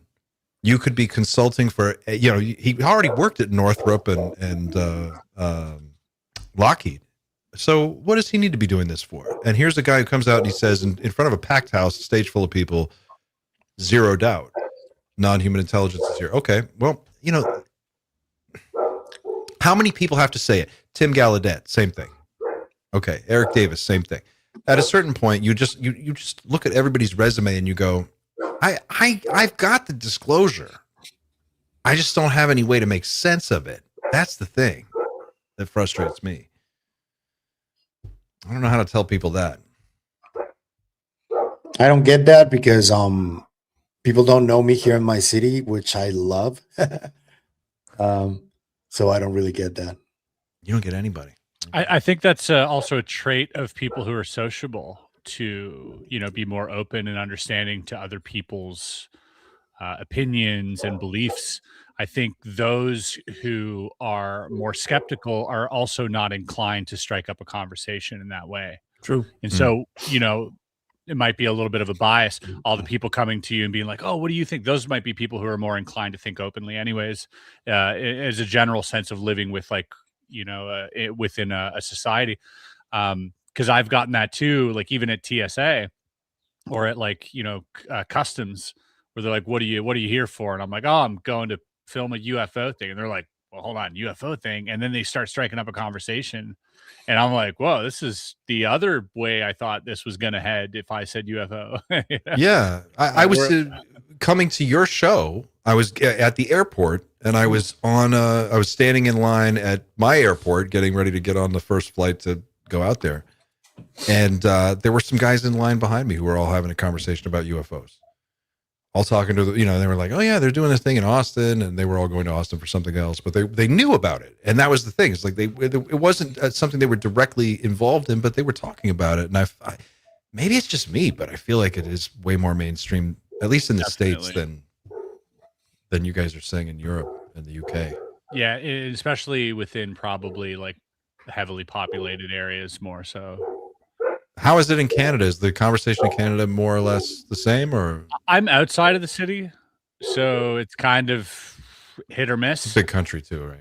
Yeah, and then in the cities, as it gets denser, I think you probably have more of, again, people who are more used to living alongside other people's opinions, ideologies, and beliefs. When you live within a city, people are more progressive in that way because they have to live above, below, and beside people very close to them. So you have to learn how to be progressive and learn how to, take everybody's opinions in and beliefs and stuff. And so people are a little bit more open-minded, but as soon as you get to like more of like the country living and stuff, it's, it's hit or miss. Dan, what about you? You're out in LA. What do you got? I mean, I live in a pretty open and open group. My friend group is mostly people that work in the arts, and I think those people are kind of just more open to whatever. Not all of them are like all on board and believe, but I don't have anyone around me that's like completely dismissive. I have to go home and talk to my family to get dismissed about this stuff.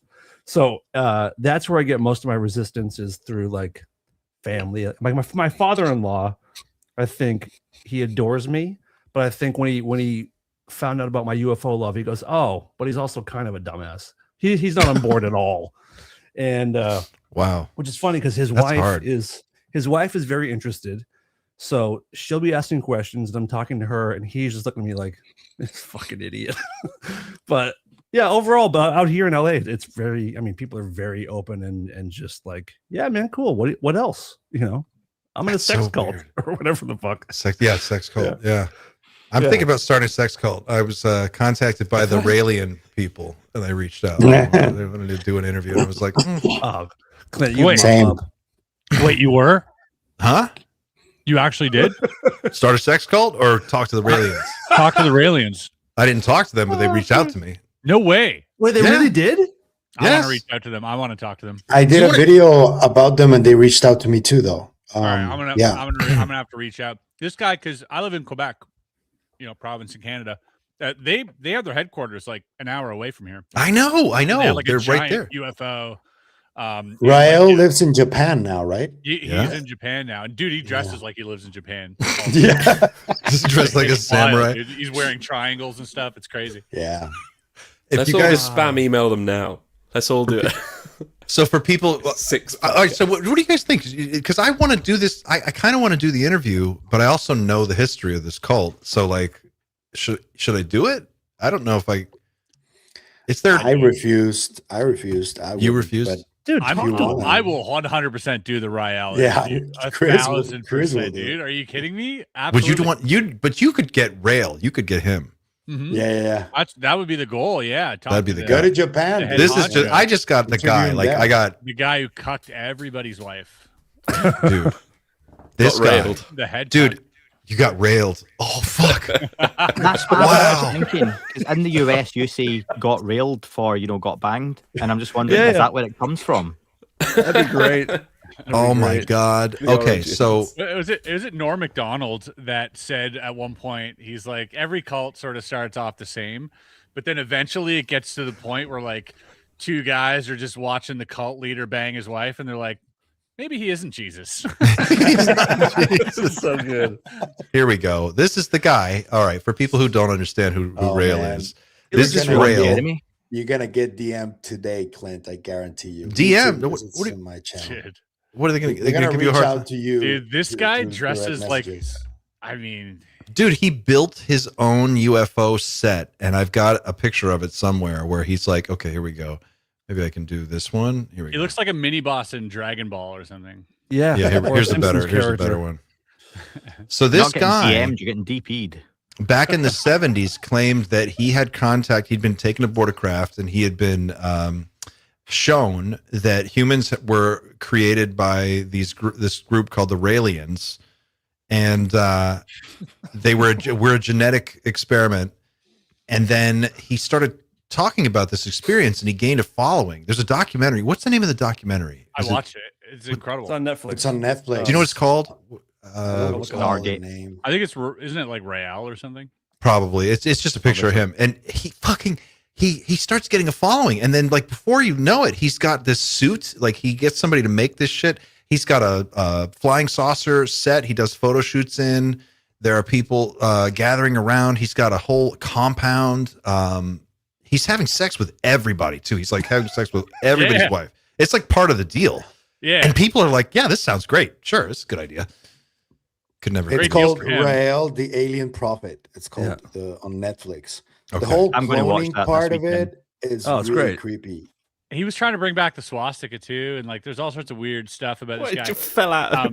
Really got a bad rep. I need to bring that back. Yeah. Here you go. This is the guy. Look, he comes out and he sits down in this Be like. careful because we can get flagged really quickly by Netflix. Be careful. Was that Jaime? He's got a head like an old microphone. There he is know what now. I would do? Go to his that's not him Twitter now, is page. Yeah, that's him now. really It is him. wild. Oh, it is him now. That He's is like him, in Japan now. He has to go to Japan to live in exile because he's so crazy. It's So time these for a new guys- UFO Incredible. cult, by the way. We need a new one. Also, they claimed, and in this documentary, they get into it, but I remember being in high school when this was happening. They claimed that they created the first human clone, the first cloned baby. And it was a huge controversy. And there were scientists all around the world saying, you can't do it. It's not possible. These people didn't have the right expertise or the right. But they kept saying publicly, they were like, oh no, we've done it. We've done it. We've got the lab. They were putting like Elizabeth Parrish with BioViva, that company where she had just enough evidence to kind of keep people interested and keep giving her money. Same thing with these guys. They had just enough of like media panache where they could pull it off, and they kept having press conferences, and they're like, the clone They baby went is to court over it. Serious though. conversations. Yeah, absolutely. yeah. They went to court. All And, the way up until the very end. Even in the end of this documentary, the woman is still saying, she's like, I know. and that clone is out there. She's alive today. She's a 25-year-old woman or whatever she is. Yeah, it's right after Dolly, right after they cloned that The sheep. sheep. So Yeah. it was huge hype. Cloned in By the Scotland. way, what's going on with Oh, that? there you go. Yep. The cloned in Scotland label. I look yeah. for it on all my clones. Do you notice none of these sex cult leaders are ever Scottish because it's too much work? would be also no one can understand you guys. It's hard to communicate as a leader with that accent. Yeah, it's like Fat Bastard from Austin Powers. Did he say he's going to bang my wife? I couldn't tell. Yeah. Yeah. Get I don't know if he's trying to eat her or bang her. Yeah. Xander, you got this. Change it up. Xander, you got this transcript from the Gemini mission. Can we take a look at this, or what's going on with this? 1965. I'm sorry, I wrote 64. It's 65. Gemini 7. What does it say here? What do we have? So, do we want the audio recording or the transcript? Well, probably transcript because you can't really hear. I agree. Yeah. Some of the audio is quite muffled. Right.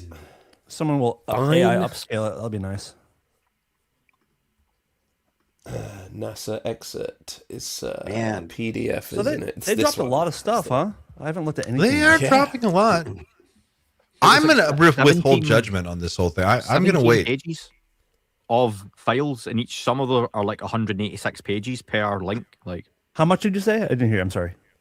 so it was like there's like 17 separate pages to click through, and there's about 10 on each, and some of them are like 186 pages per link.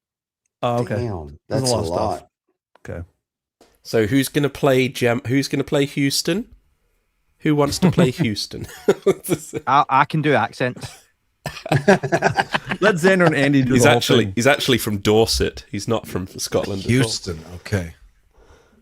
So I can do American or Chinese. Which one? American. You got to do it. I'll do the American. Wait. He straight up. Should we actually act this out? Yeah, go on, Xander. You start. Go on then. All right. All right. Well, wait. We explain what it is, so people who are listening only and don't see this can This they understand. Gemini 7 was in low Earth orbit, and they saw something. It's as simple as that. And this is a transcript that's from the released files that we're going to look at.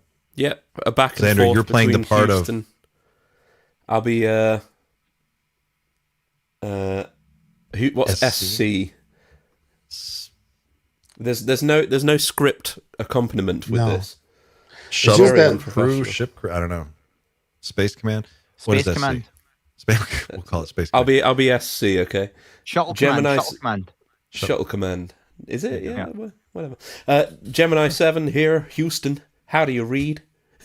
Loud and clear, 7. Go ahead. Oh my god. So this is bombing. Bogey at 10 o'clock. Hi. This is Houston. Say again, 7. I said we have a bogey. This is really good, Andy. Blown away, fellas. Oh god, I'm dying. I said we have a bogey at 10 o'clock. Hi. Roger, Gemini 7. Is that the booster or is that a natural setting? A what? Say again, 7. We have debris up here. This is an actual sighting. Oh god. I do declare. I'm deciding. Do you have any more deciding where he's from. information? You on a Estimate riverboat? distance. Just like a Midwest housewife. Yeah. Just We change that also all of a sudden. have the booster. I see it, baby. We also have the booster inside. Oh, I can't. Understand I you can't. also have the booster inside, Roger. So far they've basically said it's not what they're seeing is not the booster. They have that also in sight elsewhere. So anyway, understand you also. This is page 1 of 20, guys. So just settle in. Get us. We have very many. It looks like hundreds of little particles going by to the left, out about 3 or 4 miles. Understand you have many small particles going by on the left at what distance? Garbled. 4 miles. It looks like a path of the vehicle at 90 degrees. Roger, understand they're about 3 or 4 miles away. They've passed now. They're going into polar orbit. So it just sounds like they've adjusted course in some way. Roger, understand they were 3 or 4 miles away. That's what it appears like. That's Roger. Gemini Stop 7, laughing. Houston. It's not funny. It's important. Dude, hearing you guys try to dance around the R's is insane. It's so good. If people keep interrupting me, I'm going full Christian Bale. Like, I'm trying to get on the roll here. No notes. Gemini 7, Houston, were these particles in addition to the booster and the bogey at 10 o'clock high? Roger. I have the booster on my side. It's a brilliant body in the sun against a black background with trillions of particles on it. That's weird. Roger, what direction is that from you? It's about at 2 o'clock my position. Does that mean it's ahead of you? It's ahead of us at 2 o'clock, slowly tumbling. Roger. I mean, we can't do 4 pages of this, can we? Yeah, we're not. But anyway, it both seems sound like Herbert the pervert from Family Guy. This is where the doctor's note takes over anyway. So. But Xander, what do you want in the scene? What do you want? Come on. What's your motivation, dude? I don't believe it. I want I want Andy's Just goes to show you, Andy, what is there are no what do you bad want? astronauts, only bad actors. Thank you, guys. Professional podcasters over here. So funny. That was comedy gold, we- guys. Thank On the you. next Dreamland Live. Having said that, pretty cool. There weren't. I don't think there were many satellites in orbit at the time. Yeah. Very cool shit. I'm reserving judgment on all this for a couple of weeks. I want to wait and see. Well, I like that Hard a long they've time. said it's going to get weirder as they go. Well, that's a little reassuring. I hope they stick to it. The Emile Molnar 3. I don't know how to pronounce it. Sorry, No, guys. I think you killed it, dude. That was great. The poly market the U.S. confirm that aliens exist by will result in no, because they are not extraterrestrials but interdimensional or unknown NHI, and guess who will profit? What? You think this is some kind of poly market hustle? Is that what the you're World saying? Health Organization? No, I don't know. I think he's saying the president, because there's been a lot of like insider trading within the government over the Iran war, and there's a lot of people are saying that these news releases are really about just timing trades behind the scenes. That's what's going on. It's a good So when a believe big that. announcement happens, I think don't know part how of you it's true. I don't know how you make money off of UFO release. Hey, This seems yeah, more like by a the head way- fake. I don't think that we'd be releasing anything if they didn't have some kind of tech deals lined up in the background. They must have secured some kind of stuff before they started doing this. I think. Yeah. The only would be a way missed this makes any opportunity. sense is if it's a business decision to unveil technology and license it and make money. That's what I off mean. it. Yeah. That's This the only isn't way just for this is not for the good of the people. That's not what this is about No. at all. But again, there's like the poly market stuff, because wasn't there a tweet that Trump said where like there was a poly market the day before saying like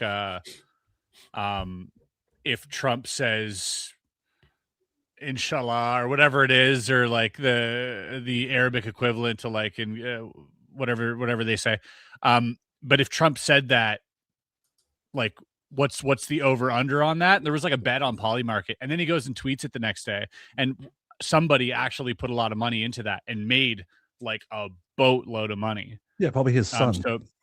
So like Or whatever. there's it right, exactly. So there might be some actual, side scheming on poly market for this type of stuff for sure, like backdoor for deals sure. and stuff. Yeah. Yeah. I don't I'm think it'd be 100%. an impetus to do it, but it would be just a bonus. I'm did not have saying this another as a prediction. political dig at conservatives or at Trump. I believe that's true. If it's Democrats or Republicans, like these guys are all insider traders. They're all scumbags, and they all want to make money off of the shit. So 100%. yeah, that's for sure happening. We did have another prediction a little while ago. We can show that again. Prediction: each file release will be more spectacular, leading up to the evidence being undeniable. Trump making a speech on the Roswell anniversary, nicely timed with Grush's 90 to 60-day escalation. Yep. I want to bring that up earlier. The timing does work. I noticed that last night. That does fall in that 60 to 90-day window. Like exactly. So does Disclosure Day. That's right. And it Guys. does talk about religion and all sorts Pavel's of got- other I don't know if Have you us got a care, scoop. but Dr. Stephen Greer's conference just started. And I don't. Do not care. okay, stuff. Bring him in here. just I saying. just don't care. Just saying. Send him a Just link. saying. Yeah. bring him in. I Speaking of cult leaders, Does he Well, know yeah, we're there you doing go. this right now? How dare he? We've got some friends there right now. I mean, Oh, that's right. That's right. I would sit Guys, down with Stephen Greer, and I would love to have a conversation that I don't have to pay for, and I would, if that were ever to happen, I would totally, with all respect, sit down and I have a million questions for Stephen Greer. But he won't give you My only answers. thing with him is that he just he hasn't added anything really new or substantive to the conversation. And yes, maybe a lot of what he's saying is true, but what have you done for me lately? Like, what is this? He's always promising that the next thing is going to happen tomorrow, but it never comes. And we just get another documentary about the same thing. He also doesn't have conversations. He talks to people. Like you ask him something, he just goes on a tirade and he has his talking points. He doesn't ever take in what you're saying or what your opinion is. It's just like, no, that's dumb. Here's what's happening because I say so.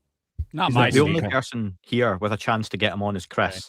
And Chris, I'll give you $1,000 if you can get Stephen Greer to say I don't know, because the man has never once claimed to not know something. Anything thrown at him is either no, you're stupid, that's wrong, or actually this is why it is this way, and he goes off on a tirade. I never trust someone that doesn't say they don't know. Right, don't trust them. That's why you belong. That's why you belong on Doomer Fridays. We've said that so many times. We say it about anybody who claims to have absolute knowledge on anything in this is likely trying to sell you something. And like a book. Here you're judged by the quality of your questions. Yeah, that's and what how we're many books looking you've for. put out. Yeah, and your book. Just one. Yeah, it's the one. Just one. Yeah, I feel the same way. I think as many people do with Stephen Greer. It's I'm not interested in having that conversation. And the thing is, counterintuitively, I know that it would be a banger episode and it'll like do really well for like the channel, but it's not at all, I think, what I want. I don't want to talk to a guy like that right now. If he ever has some type of like crazy ego death experience and comes back and is like, back down to earth and let's have that conversation, because there's a lot he knows for sure. And there's a lot that he's been exposed to, I'm sure, that is very interesting. But it's like Andy said, is getting anything of substance out of him from like an honest and vulnerable position is very difficult. And potentially due to what he's been through or what he's been subjected to makes him that way. So, I can't fully judge why he is like that, but I don't think it'd be conducive to a very, very good conversation, not a good dialogue. Okay. His bank balance makes him that way. Hey, here's one for you guys. And I'm curious, just each of you individually, I'm just curious.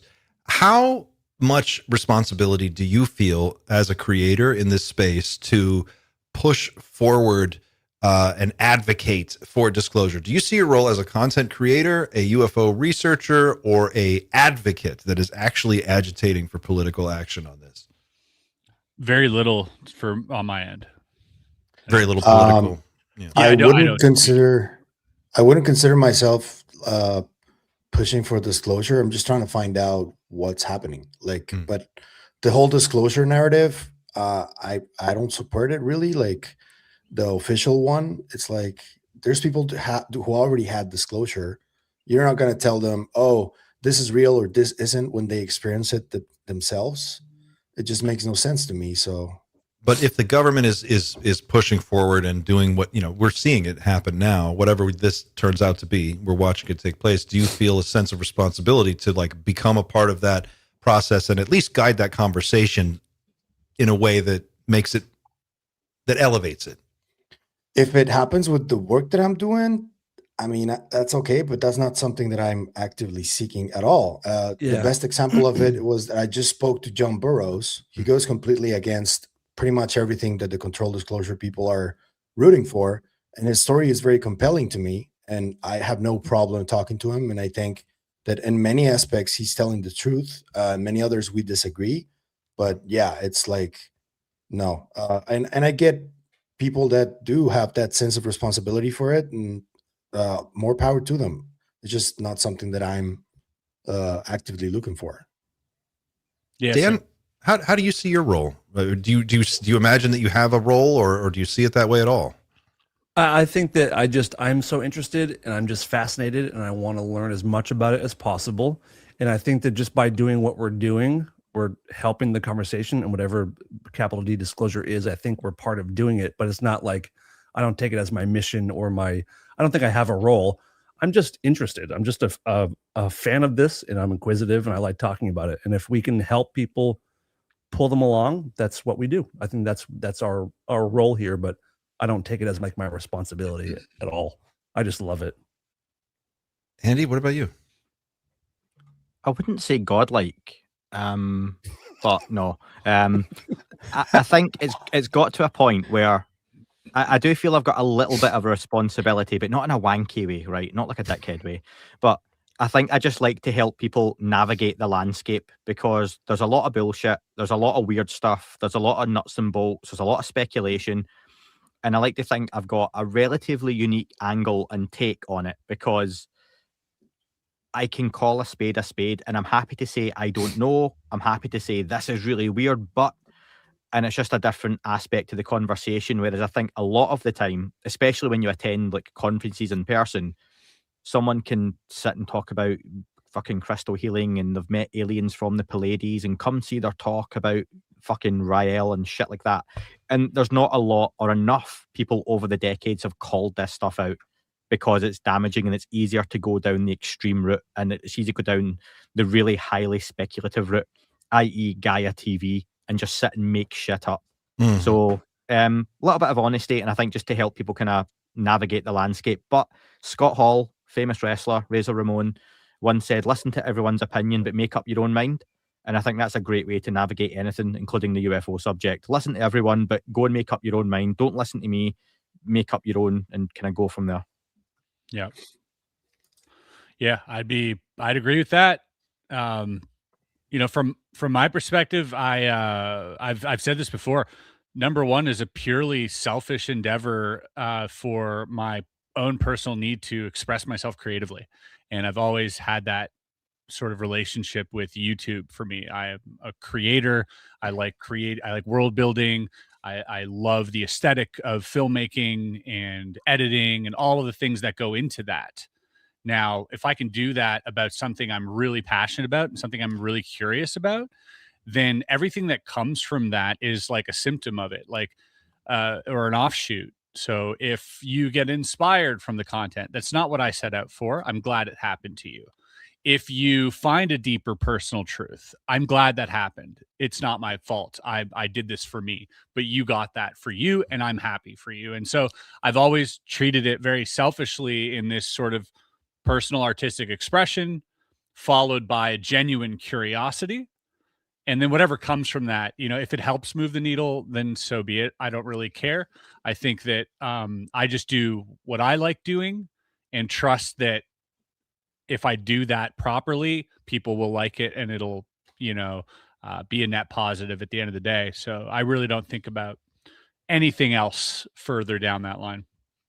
That's such a great answer too. I agree with you on the it's such a deep well of material to draw on as a creative person. If you have the skill set that lends itself to this kind of work, I totally see what you're saying.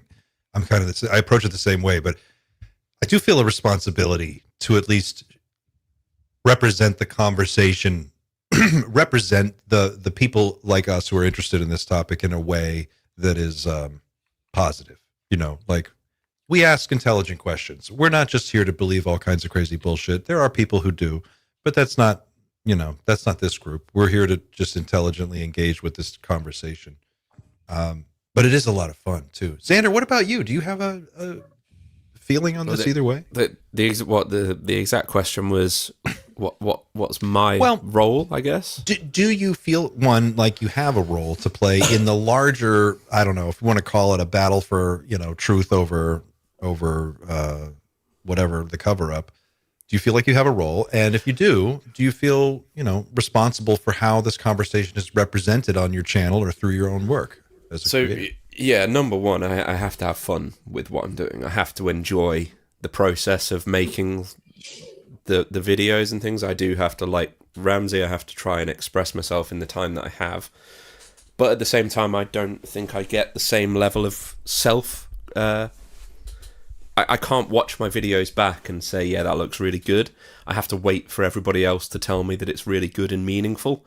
That's probably where I extract the value, rather than I get enjoyment out of making it, not necessarily watching it. I kind of almost cringe a little bit when I watch. I just check the intros and stuff once I've rendered the videos out, and then I kind of have to wait for somebody to tell me whether it's shit or not. But in terms of my role, like I do have aspirations to be useful. to the conversation. There's a lot of nuts and bolts, amazing nuts and bolts stuff. Gerb is truly insane with the stuff he's doing. He's kind of the pure nuts and bolts stuff. He's found what he loves to do, and I'm probably on the other end where it's like, well, try and put the context into what it means to be you as a human kind of thing. I'm trying to go as far into there as possible because that's basically what I enjoy. It's what I spend most of my day thinking about. So if I can be useful there, then awesome. But if I don't enjoy doing it, I'll stop doing it, basically. And I think there's an ecosystem where everybody can have their own voice about this and express themselves about this. For Ramsey, it's the storytelling. For Sander too.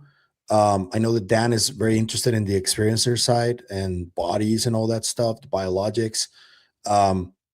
I like to just stay myself informed because of my background in journalism. So, and I want to keep people as informed as I am.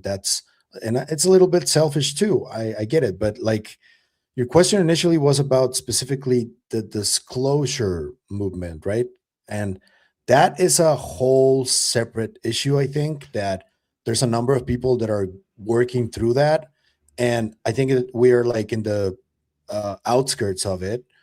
But, I don't think, for example, that what is told in Age of Disclosure is the full picture. Mm. And something that I do want to like make abundantly clear is that I think that the full picture should be told because I think this is a serious topic. And when you're like trying to create stuff or trying to tell people what's going on, and you don't like at least tell them, hey, there's a lot more that you also need to look at, and just go with that angle specifically, that's when I like, and it's not a matter of responsibility. It's just like common sense, I think. I don't know.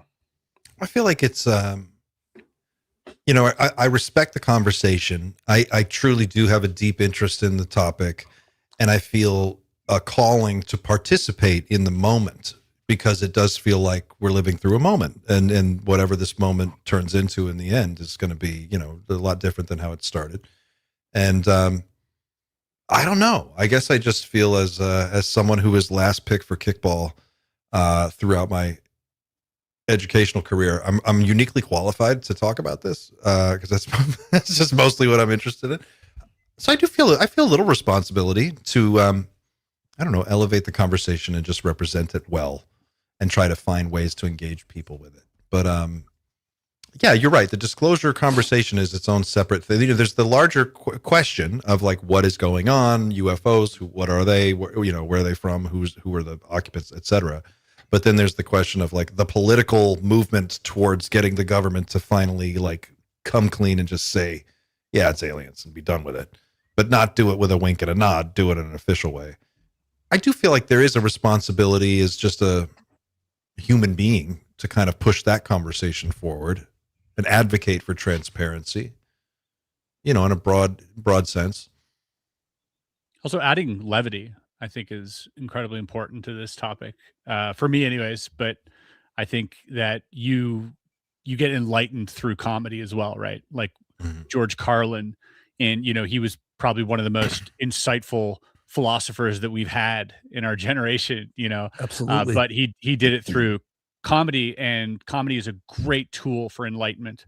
And so using levity and inserting that into a topic that is so serious, that does have these serious implications, I think enables people to digest it in a way that is not so scary, maybe not so life-changing. And if you can laugh about it, kind of like, if a tragedy happens and you're, instead you have a laugh about it or something. It's a way of digesting information that is, I think, a little healthier for your existing ontology. And I think that we could use more levity. We could use more science fiction, more comedy around this. And I go opposite of what a lot of people say, especially the serious disclosure people. They're like, no, this is 100% serious. We need to stop these tropes. I'm like, bring the tropes, dude. I love the tropes. Let's have fun with the tropes. Who cares? Like, I mean, if this is real, it's happening anyways. You might as well enjoy the ride. You might as well, take yourself out for a spin every now and then. I think there's a reason why pages like yours and pages like the Y Files do so well. There's a sincerity in there, and also some lightness and some fun. And I think you're right. That's a very important part of it too. Do you it's have welcoming. A reaction to? Just real quick, I want to share this because this was just posted. Neil deGrasse Tyson did a public response opinion piece in the New York Times, and it's called "Give Us the Aliens," and he's responding to the Trump release. And what's interesting about this, and you don't have to read it now, but if you have read it, one thing you'll pull away from this is that he does change his tone a little bit, and he seems a little bit more accepting of this conversation as a matter of public discourse. But he kind of just ends it with, "So show me a fucking picture of an alien and we can move on." What do you guys think about the way that, here we are, New York Times again. In 2017, they were the ones who broke the Tic Tac gimbal Go Fast videos and the Leslie Kane article. And here we are, speaking of tropes, with the cow being abducted. It's like all in one here. You can almost hear the X-Files music playing in the background. Is this moving forward? Is it moving backwards? Are we making progress? Are we not? What do you think about all this? I don't like that he's like the spokesperson for how people think. I just don't. It's not an open-mindedness scientists are supposed to have. It's not this inquisitive nature. It's a very skeptical take constantly, and it's kind of exhausting to be quite frank. And I think that I don't know. I think that something like that is reminiscent of the same mentality people had in the 90s about UFO stuff, where they'd laugh you off stage. I think we're done with that. I think we need to stop giving this guy a soapbox to like talk about disclosure on. But he's, you know what, and I take this as you will, but I feel like he's a smart person for people who don't understand much. Like people who don't really get anything, they're like, well, what does Bill Nye have to say type deal, right? And that's kind of his role. Not saying he's not smart. He's way smarter than I am. But that's his sort of role that he's taken on. And like, oh, let's look to Neil. And what does Neil have to say about all this? Well, Neil hasn't actually been part of the conversation at all, and shouldn't, I don't think shouldn't matter what Neil says. It's like Dave Chappelle asking, in his skit when he's like, after 9/11 happened, where's Ja Rule? What does Ja Rule have to say about this? Like, who cares? Right. Yeah, he has a very unscientific stance for a scientist. It's bizarre. He's the least curious person that claims, for a scientist to be so. He just has no curiosity about the subject whatsoever. He doesn't seem to be very interested in even entertaining it. He's got enough of an interest because his book comes out next week on it. Oh, is that what's going on? So that's why the article. That's why he's written the article. It's called "Take Me to Your Leader." I reached out, by the way, and I know someone who works directly with him. He's a magician friend of mine, and he works in like physics, black hole stuff. And I was like, hey, would he ever, be willing to come on the show? And the answer I got was, no, he would never entertain such a thing because clearly what you talk about is fiction. And I go, no. I'm like, that's the thing. We're like, I just had Avi Loeb on, and I know how Avi feels about, Neil deGrasse Tyson. Avi said Neil's a little bitch. That's what Avi said. Yeah. But I'm like, he is an astrophysicist, the head of the, astronomy department at Harvard or whatever. I'm like, that's a legit person. I had an anthropologist on, Dr. Michael Masters. Like, there's all these really credible people. I've had, ex-CIA people, intelligence people. And yet he was like, I think it was more of like, if he can't come out on top, he won't do it. And I think maybe that's just a career move, and that's fine for where he's at. He wants to win everything and kind of like sell his book or whatever. But he's got the same sort of deal, skeptics should treat him the same way they treat other experiencers who come out with books. But they don't. Good point. Yeah. Yep. Yeah, Mick West actually spends more time looking at evidence of UFOs than Neil deGrasse Tyson, for sure. True. Need to bring back Celebrity Deathmatch. That's what we have to bring back. We're trying. Talking about that a lot. Yeah. Justin's working on that. Don't shh. Tell you. Shh. All right, guys. We kind of went over our time by about 15 minutes. Any last thoughts before we wrap it for today? Because I feel like we've gone as far as we can take this. What do you want I'm to happy with? They delivered something. I was very skeptical that they were going to release anything. So I'm a little enthused that it has at least started, and I hope they follow this idea that it'll get weirder and maybe more difficult or more interesting or whatever as we go. But I'm impressed that they did something. So kudos to them. Credit where it's deserved. Me too. Yeah, likewise. Clint, I'm a big Starbucks fan, and local to me, I never had a Starbucks. And about 4 years ago, they started building one at a local hospital. So we had the shell of the Starbucks there. And when they started building it, the foundation, I got really excited, but it sat empty for 3 years before they finally finished it off. So they've laid the foundation. Is it going to sit for 3 years before they build it? Or are they going to build it quicker than that? So I'm intrigued because I'd like my coffee. Okay. I'm still wondering whether sorry, I'm interrupting. Oh, go ahead, Xander. You go first, and then we'll go to Pavel. I'm still wondering whether it might lead to aliens.gov in some way. They have the domain. Right. What's going on with aliens.gov? That's for something, but it wasn't for this for some reason. So why is it? What's going to be on aliens.gov? We've also heard of the Trump disclosure coin. I don't know how much stock to put in that story, but I think there's more to come. I'm being quietly not so quietly hopeful.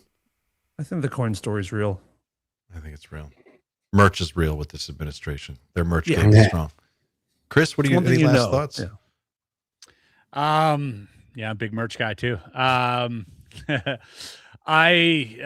do I think about this? I don't know, man. I feel optimistic like a lot of you do. I think a lot of people feel optimistic. I think there are definite things to improve, as we can point out all day. But I think it's a step in the right direction. It's a win for us. It's a win for humanity in a very small incremental way. But it is, I think, a net positive. Team human all the way. And for those of you who are playing the home game, following along with us from your phone or your laptop or wherever you may be streaming or watching this or listening, let us know in the comments. What do you think? Did this move the needle for you, or are you going to wait and see? I think it feels like a pretty positive step forward. Xander, you've got a Dreamland coming up. Tell us what's going on with Dreamland. Oh yeah, this week's episode is all about synchronicity and how it works within ufology. I had no idea Carl Jung was so interested in UFOs, but apparently he was. So spent the last week looking at all of that, and yeah, I won't go too much into it, but yeah, it was just trying to ask the right questions. We gotta celebrate help you with your elevator pitch, man. Your episodes are so good. I don't do that. You sell yourself short. Get over to Dreamland Motel, guys. Subscribe and listen to the new episode dropping in couple hours, right? Hour and a half? 40 minutes. 40 minutes. Oh, wow. God, yeah. 3:21. All right, guys. There you go. I think we're going to go ahead and wrap it there. Thanks for watching. Thanks for being a part of the Team Night Shift conversation, the Doomer Friday conversation. And if you're streaming this through one of the many other places that it's being restreamed, thanks for watching. Thanks for listening. Thanks for participating in this most interesting of all conversations. It's pretty awesome. If you want to help us out, you can do so by subscribing, liking, sharing, following, whatever platform you're watching this on. Just click the appropriate button and become a subscriber or follower, and we'd really appreciate it. It doesn't cost a dime. It only takes a second, and it's the best way to help us grow. And you can also go to teamnightshift.com, and you can pick up some Night Shift coffee and support the show that way. We really appreciate it every time that happens. Thanks for watching, guys. We will see you on the next one. Until then, keep looking